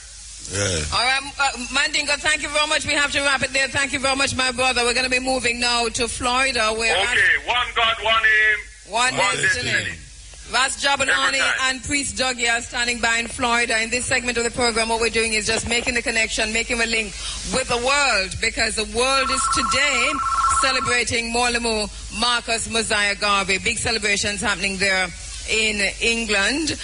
Birmingham is where Mandingo will be speaking. Lots of celebrations happening also in London, Manchester, and across the UK. Let's go now to Florida, where Ras Jabulani is standing by with Priest Dougie. Ras Jabulani is the Vice President of the Roots Foundation in Florida, and Priest Dougie, of course, the President of the Roots Foundation. Ras Jabulani, Priest Dougie, are you there? All right, as we stand by to join Florida. We're also, Muta, going to be going to Uganda, where the owner of the biggest television station in Uganda. In Uganda? Yes. Okay. It covers the entire Uganda. Also, the owner is also the CEO of the largest radio station in Uganda. He's standing by to join us on the phone lines also. And later on, if not now, we'll be rebroadcasting some of what's happening here on the ground today. Our brother Kihura Nkuba, who is a Pan-Africanist, but also someone who ensures that he's using media to propagate Pan-Africanism. It would be nice if the government, and I don't really why I keep saying about the government, but it would be nice if the government would see the need and necessity for a celebration like this and spend $50 million and put it in the stadium. And what? That we could cooperate, that Irie Fm, in association with the government of Jamaica, could spend $50 million and put something like this for Marcus Garvey in the National Stadium. Yes. It would be very nice. $57 million. Yeah, maybe then I will consider voting. Yes. But Muta, do you know, and people say don't talk about the government, but do you know that the government, we wrote to them, called them, spoke to them, and that they have ignored us here at Irie FM totally. They did not respond. They more or less what we got was a very negative response from the Ministry of Culture. And in my deepest, most secret of moments, I stopped to reflect on why would the Ministry of Culture want to disassociate itself from a celebration of Marcus Garvey here at Irie FM. The answers might shock us because they might be petty, but whatever they are enough to tell us that we are on our own. Yeah. And that is, you see, the idea of depending on the government is one thing, but that we must do it for ourselves. Well, you know, I've been saying this, and this is really serious, that I think that these people listen to your program and my program especially, just to find out if they can have a lawsuit against us. Yes. For saying something that them don't agree with. Yes. Instead of listening for different solutions, yes. Because no one can say we have not come with solutions to certain problem. What them do is sit down at them radio, have them tape, ready for tape where you say or me say, if you say, see there, them say something libelous, well, okay, them go a court. $50 million that we can keep a bigger celebration next year. $57 million to go wind up and gyrate in the National Stadium. But one thing we have to say to them, is Black Power. Black Power Black every power. time. Black Power. Black Power. Black Power. Black Power. Black Power, not the serious business. And then people are on the tent, we're going to move the tent that you can't come out. What are they doing? What are hide for the son, so? If we hide for the son, what are going to do about the father? Who do come from under the tent? What are they? Yeah, we've got a large crowd here in the courtyard. We also have a very large tent, and we want to welcome everybody who's in the yard, those persons who have gathered. We have gathered here in the courtyard of Irie FM, understanding that this is people power. Yes. And regardless of what the minister or the Ministry of Culture and the Principal Director of Culture wants to do, or the extent to which they want to ignore what we do here, we're saying to them, we have the power. Do we have the power? Do we have the power? Take back your power from them. And we're not going to be ignored. We're going to make ourselves be seen and heard. And we give thanks for the opportunity if we have a microphone in our hand where thousands, if not maybe millions of people can hear and also see. Because I hear the brethren Mandingo say, him is watching us from Birmingham. Yes. So this is not something we're round and under the table again. This is something that we are visible.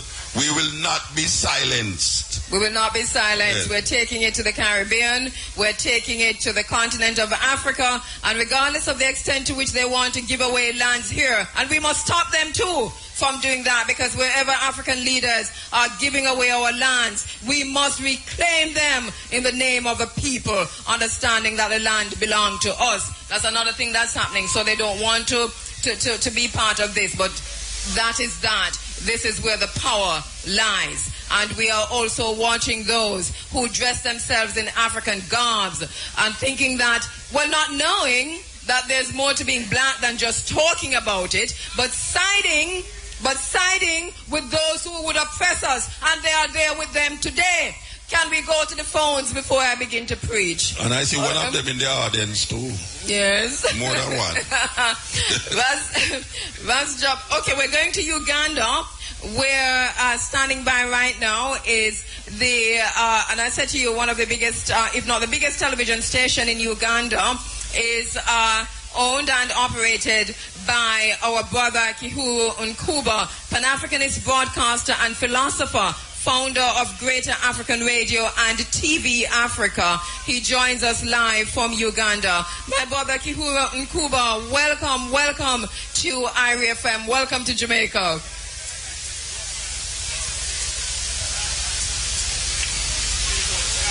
All right, I know we have a delay. We have a delay on the phone. Okay, brilliant. We're hearing you, my brother. All right, are you hearing us loud and clear? I'm hearing you loud and clear, but this is I Jabulani. I'm free. Jabalani. Oh, that's I Jabulani. From Greetings, my brother. From Florida. Very good. Power. Black power, my brother. Black power.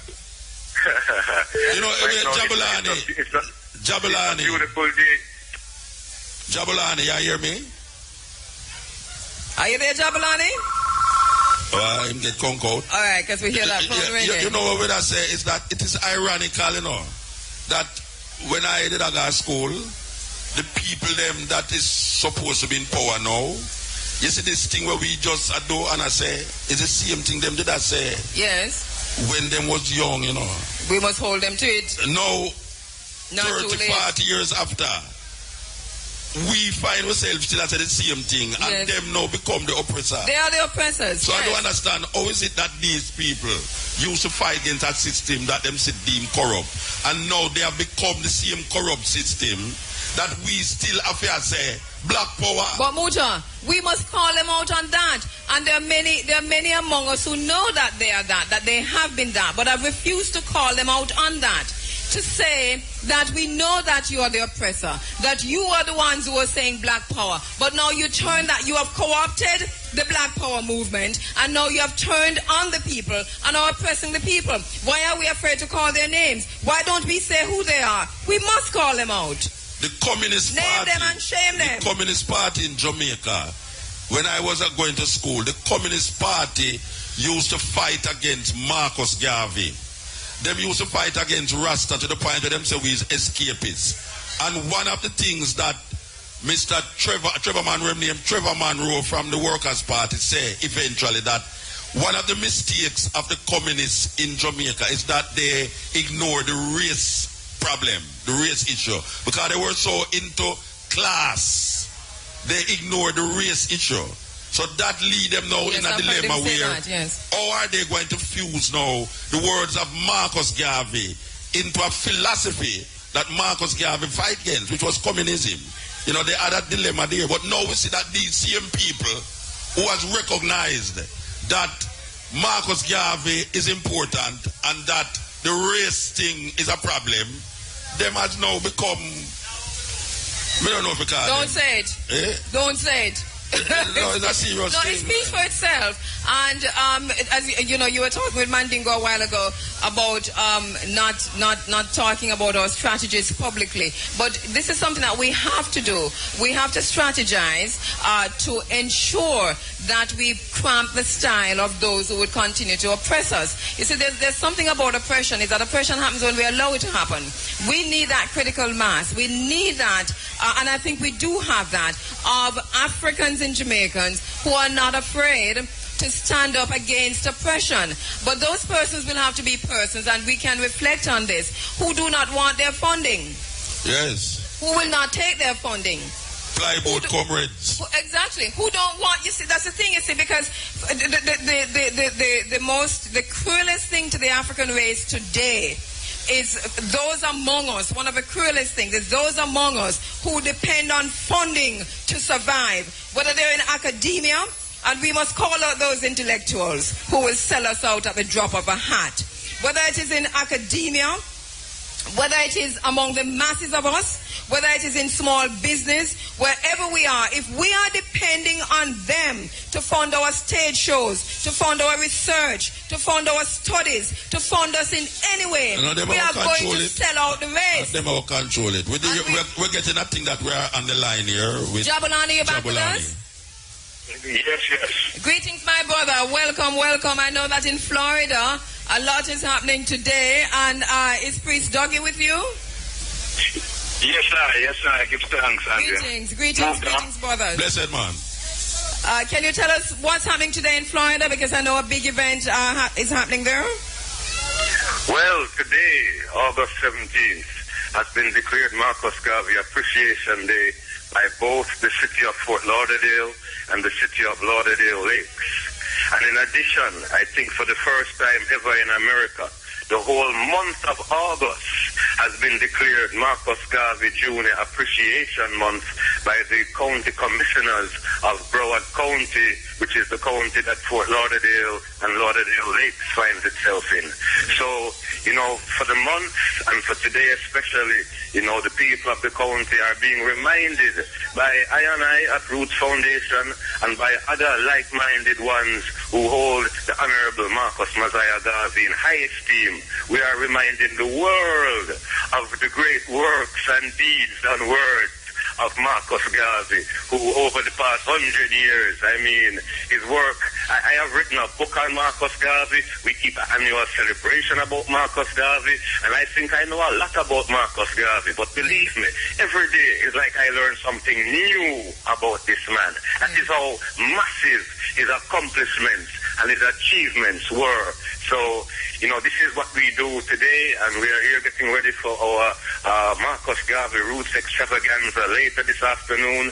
We'll have Dr. Umar Johnson in town to speak on behalf of the Marcus Garvey movement and his family as a descendant of Frederick Douglass, and also as a school psychologist who has studied how there is a psycho-academic war against black children, especially black boys. You know, he'll be in the house, as will Ras Carby, because Carby passing through, having performed in South Florida in over 20 years, so he'll bless us with a little performance and a few words also in honor and in tribute to Marcus Garvey. So that in a nutshell is what's happening here. Jabulani, Yes, Brother Moba. The other day when we was in Florida, we had it's years I never see him, and it really, come tears come on my eye when we see him. Marcus Garvey Jr. Oh gosh, man, may I tell you, man. Marcus Garvey, see him Mandingo, we just talked a while ago. Marcus Garvey Jr. used to teach at Kingston Technical High School. The first Black Power organization we joined was Marcus Garvey Jr. organization. What is happening with him there, considering now that him is like almost there in wheelchair and thing? What is happening there with him?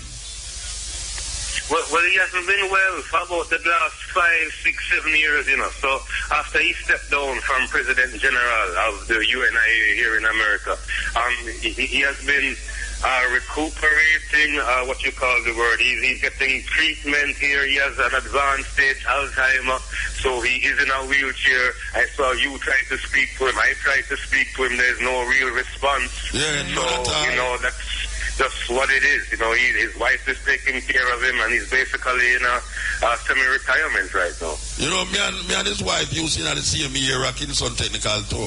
He actually married a student in the school, and we actually had the honor of going to 12 Mona Road, where Amy James Garvey resided. That is where really we used to sit down with her and just talk and all them something, and turn bad man and all them to Black Power business. But I really, it touched me when I really see him, knowing who him was and who him is to me personally. And to see me in that state there, really, trust me, man, it was heart-rendering. And considering that about 3 weeks ago, me and him brother was in Africa together, it's like, wow, and what has happened is that he was always at the forefront of the movement in recent times. But what we've noticed is that since he's been incarcerated, with that big word there, that we noticed that his brother now has come forward, Julius Garvey has come forward in a way that we haven't, he wasn't necessarily at the forefront. And we're very happy to see that happening, that the legacy is continuing in the way that it is. Let me say this, August 1st, to mark this momentous occasion, because this year is the 100th anniversary of the UNIA ACL. So Roots Foundation is staging a month-long very extensive Marcus Garvey exhibit in the African American Research Library and Cultural Center in Fort Lauderdale. And it was launched on Emancipation Day, Friday, August 1st. And we brought in Dr. Julius to really launch it. And he gave his endorsement, his approval, and his blessing to the whole exhibit. We've been getting a great response from the public who've had a chance to go see it so far. The Consul General, the Deputy Consul General, Jamaican Consul General here in Miami, said he gave it an A++. Priest just reminded me. Matter of fact, let me make Priest, put Priest on the phone and let Priest Dougie say some things to you all also. All right, greetings, Priest Dougie, greetings, my brother. Greetings. Yes. Yes, a momentous occasion, But I hear a little of what you were saying to the people a while ago, Andrea, and, I must join in. Yeah, we have been taught to depend on big government for too long. We need to take back our communities. We need to start to reconstruct our movement from our community level up. Take back our destiny. Yes. And stop waiting on the government to, like you say, fund our movement, to fund the revolution. Yes. Because freedom is never free, We have to pay the price for it. Yes. We can't expect the ones who enslave us to turn around now and correct the wrongs that they did. We have to stand up. And at the same time, my brother, we must pay attention to stuff like taxation. We heard it in the Bill of Rights read this morning, and so many others have said it before and since, that taxation without representation is extortion. It is slavery. Yes. So we must hold our political representatives and the state responsible for what they do with our tax dollars. If they're spending the education tax, we must know where it's going. If they're putting tax on the road, we must understand that in our community, so that we have a lot to stand up to in terms of how the revolution is going to happen. And the people must realize that they have the power. The power is with the people. The power is in the numbers. You understand? It may look like the politicians have the power because they have the media and have certain things at their control, but it's the people put them there. They have hijacked that, my brother. They have hijacked that because they tell us that they now have people power, and the people have. A lot of the people have bought into that idea that people power lies with the PNP or with the JLP. Yeah, them tell us we are the government. Them tell us we are the government. But those who are going to gather in Florida later, those who are gathering in Birmingham and in London, those who are gathering in Uganda, those who are gathering in Ghana, those who are gathering in the Netherlands, those who are gathering across the continent of Europe, and those who are gathering right here in the courtyard of Irie FM know that the power lies with the people, and that is people power is when we have the masses of the people understanding that we are in control. One of the things that we have to pay attention to, even while we celebrate Mwalimu Marcus Mosiah Garvey, is that idea of self-reliance, and you alluded to that just now, because this lack of independence. And we just celebrated Independence Day. No, political independence. 57 million spent on people going in the stadium, winding up themselves and behaving like idiots. And we sit down and take that. Nobody no revolt over that. Nobody no say nothing. Every classroom in Jamaica, in the public schools in Jamaica, 60 students or more in a classroom. And you couldn't take 1 million of that and build 1 or 2 classrooms for every high school in Jamaica. 57 million to do what? For the Minister of Culture, what kind of car was that she drove into the National Stadium? Anybody know? Anybody saw? It was Audi? How much for them Audi there? And how much for them Pajero there? And $57 million spent on a grand gala when our children on the PASS program can barely make it. That's one thing. And secondly, when our children are packed in classrooms, 60 and 40 and 50 together, separated only by a blackboard. It's a crying shame. But are we going to accept that? Even as we celebrate 100 years of the UNIA, where Mr. Garvey taught us about self-reliance, and 127 years of the birth of Marcus Garvey. Not to talk about the Kimet. Them do have the resources. To do what? Why you pressuring the people there? They do have the resources. To do what, Muta? $57 million spent on that little foolishness at Independence at the stadium? That is Trump change. They do have the resources. And you know why I know them do have the resources? When them kill the brother Mantigo here, when Peter the Divine come out and say, we're not going to lock up people for spliff again. Him never go in a parliament because of that, you know. Him never sit down with 60 people and decide that, you know, that they have to legislate it and go through, you know. Him declare that means that is law, as him say. Yet still, them a try tell we say everything where we want, them have to go through ratification, and all certification, and then everybody forget it. Them can do what them want to do when them want to do it, but when it is on behalf of the people, them you have to go through all sort of system, and 60 people have to sit down there. So JPS will lock off them light more and more. Watch. Hypocrisy, man. Tell the people them, hypocrisy. So when they can feed the people. So as you meet in Florida today, my brother, we're talking about the critical mass. As you meet in Florida today, I think our responsibility is to go beyond just a celebration, just a part where we're going to jump up and dance and whine, and to talk about how are we going to change our conditions. Because wherever we are as African people, we are at the bottom of a ladder, and we are the ones who continue to be oppressed. And we must get angry. Righteous indignation. We must just beg for that now, and tired of that now, and say no more of that. Can I say something here? Go ahead. Yeah, my theme for this year is an end to lip service, because you say it's 127 years since Garvey was born, 100 years of the UNIA. It's 50 years in November since the government made Marcus Garvey Jamaica's first national hero. And all know we still can't have a serious educational program in the schools for Jamaican children to teach them about this great national hero, which we supposedly have.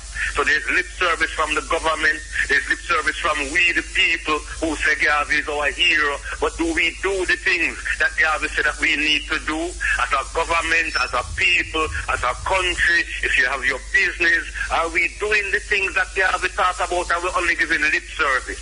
So in keeping with what you all are saying there, I am saying here, it's a time for we try end the lip service by all and sundry, everywhere. We do what we have to do. The man said, up you mighty race. You can accomplish what you will. So if there is a will, there is a way. Obviously. It's time now we'll find a way. The time is now. If there's no confidence in self, yes. or twice defeated in the race of life. But thank you, my brother. The time is now for the change. Thank you very much, Ras Jabulani and Priest Dougie. Thank you very much as you make your way to the event that's happening there in Florida today. We're going to go to Uganda and go to Ghana, but I just want to say to those persons who are gathering across the world in the name of Marcus Garvey today, that let it not be a one-day event where we just gather and sing and dance. Let us also meet in our numbers and strategize about how we're going to move from here. This must be a call to action. Yes, Moja. Yeah, you know, I still gonna think on this thing. Same thing. Me not come and fight, you know. The youth of them kill.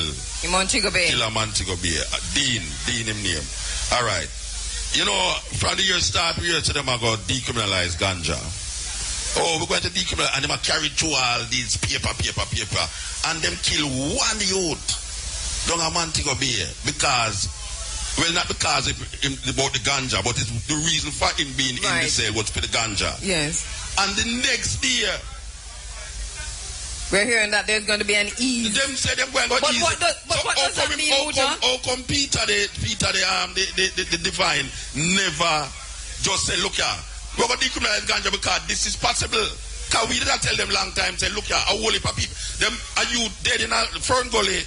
For ganja, you know, yes, the police an elder, actually, yes. Him swallow the ganja. Yes. And them never have no evidence for him because him name the ganja and them shoot him. He was killed, yes. The day after, the day when we are talking on the radio, you know, we hear to them all a brethren in a center mass for 6 weeks in a lockup for half a spliff. Yes. The man them go in them yard and find a half a spliff and lock him up for 6 weeks. Yes. And because them never want to make no phone call, them shift him from that, go over next 30 miles away where nobody couldn't find him. And when him go in front of the magistrate wait, no, it's so not infringe against the man rights. Good and research. let him go. Good so research. how that possible now? Yes, The youth them by the Irie Fm newsroom.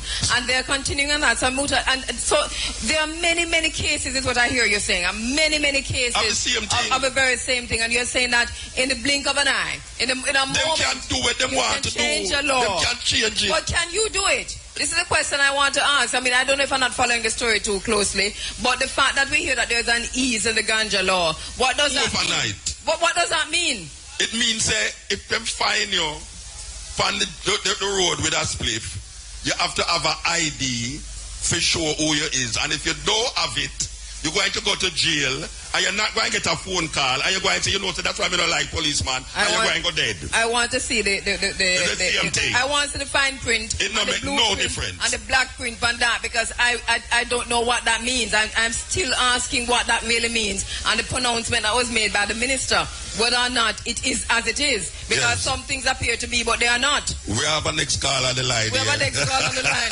We have to go to Uganda, and we really are making the rounds this morning to show that we do have a critical mass. In Uganda, they are celebrating Mwalimu Marcus Mosiah Garvey, the CEO of the largest television station in Uganda, Pan-Africanist broadcaster and philosopher, founder of Greater African Radio and TV, Kihura Nkuba, is joining us live from Uganda, where they too are preparing to celebrate Marcus Garvey. My brother Kihura, welcome to Irie FM. Good to have you. Good to have you too. I was, listening to Brother Mutabaruka. He's one of the brothers that our people here see and hear every day, and even my children, every day they still give me back everything you took. And what a beautiful day to have Irie FM linking up with Uganda. I couldn't hear properly what Brother Jabulani was saying. that we have about 3 events taking place in Kampala, in Mbarara. Mbarara is a region where Nyabingi operated and ran a very big empire a long time ago. And in central Uganda, up to the mountains of the moon, people are going to be talking and beating to the drum of Marcus Garvey, and our theme is on your own. Make sure if you need something, on it. So we focus mainly on the 2 aspects of Marcus Garvey.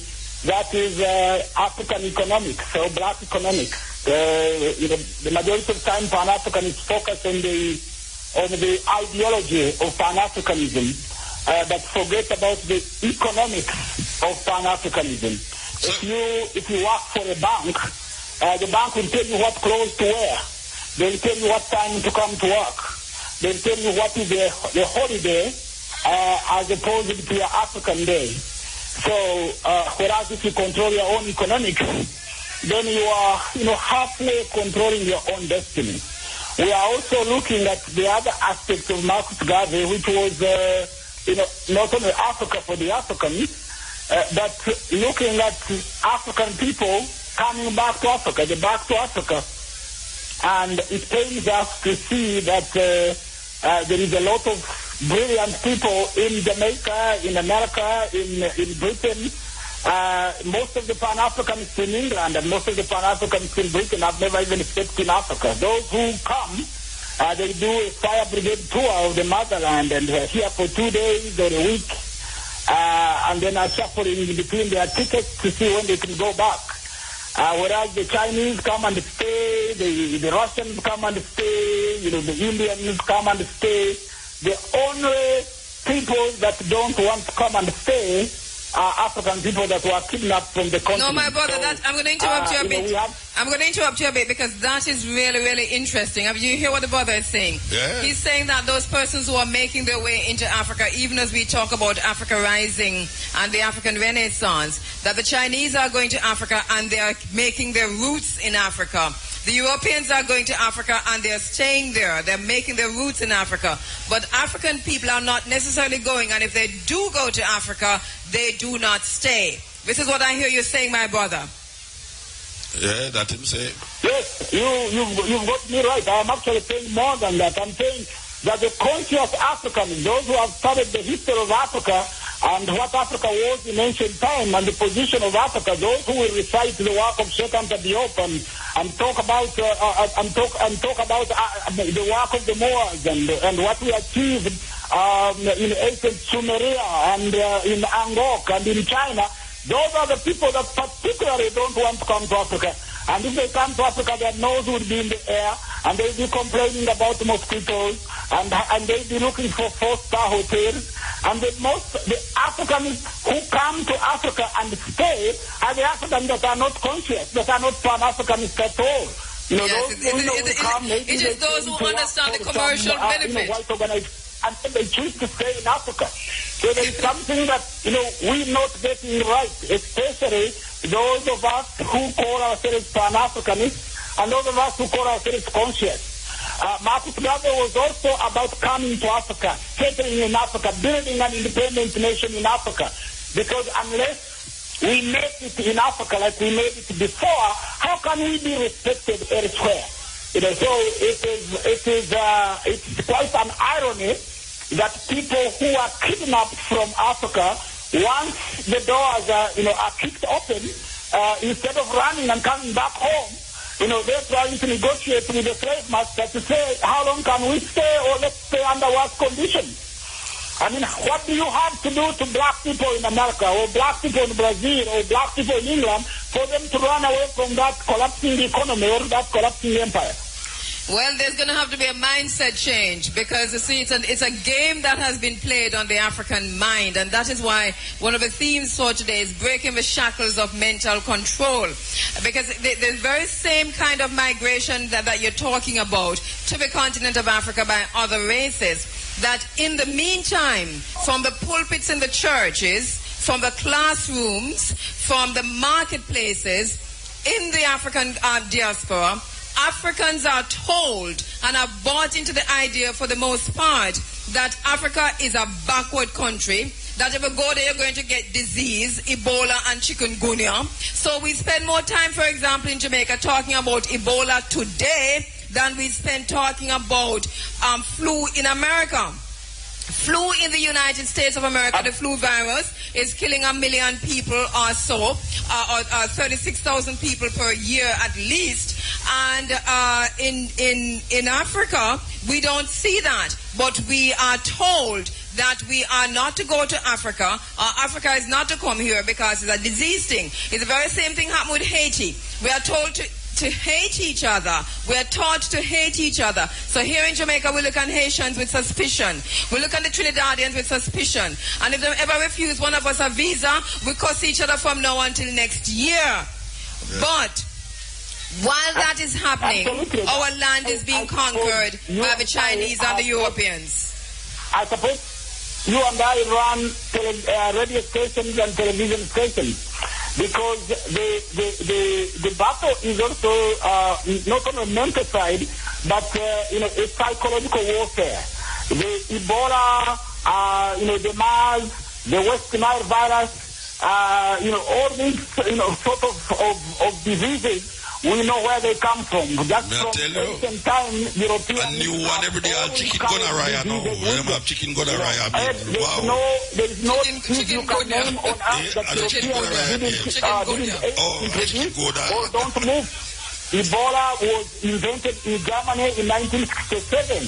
It was a Marburg virus, and they were preparing vaccines for polio.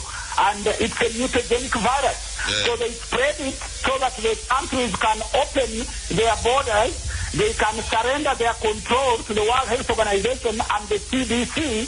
And the CDC is a military institution. Yeah. The National Institute of Health in America is a military institution. So most of these diseases are made in biosafety laboratories like Fort Detrick in Maryland. They are spread in Africa, and the aim is to control Africa more. Now, those who are aware in Africa, those who have either gone through the miseducation of the university system, they are running out of Africa. They are actually dying in the desert or in the Mediterranean trying to cross into Europe because of the mental side. And those who are conscious in America and are afraid of coming to Africa, they actually buy into the propaganda. And that, I suppose, emphasizes the reason we need to own our own media. And we need to switch off CNN and to switch off BBC and to switch off these university systems of Harvard and Yale and whatever, and establish our own institution. In Africa, you can still build your own university. In Africa, you can still build your own school. In Africa, I live in England, but I could never own a television station. So we have a television station that has a very big network, a radio station that broadcasts in about 4 other countries. Yes. So that could never happen in Europe. No. Most of the Europeans make their money in Africa. In Africa, that's where the World Bank and the World Holocaust Organization, this is where they make most of their money. Whether it's selling ARVs, whether it's Camira now that wants to sell Ebola, they know the money is in Africa. America manufactures one thing, the dollar, and the dollar is just paper with graphics on it. It manufactures that one item that it sells for real goods in the rest of the world. So it is high time that our people say, enough, let us just go back and reclaim our continent, because that's when we remember Marcus Garvey. Because the thing about heroes don't come back. Heroes don't come to say you got it wrong. We have got to sit down and work out what is it they intended. And I believe that what Marcus Garvey intended was that the African people should stream from wherever they are, first build their continent, and then from here fan out, to stabilize the rest of the world.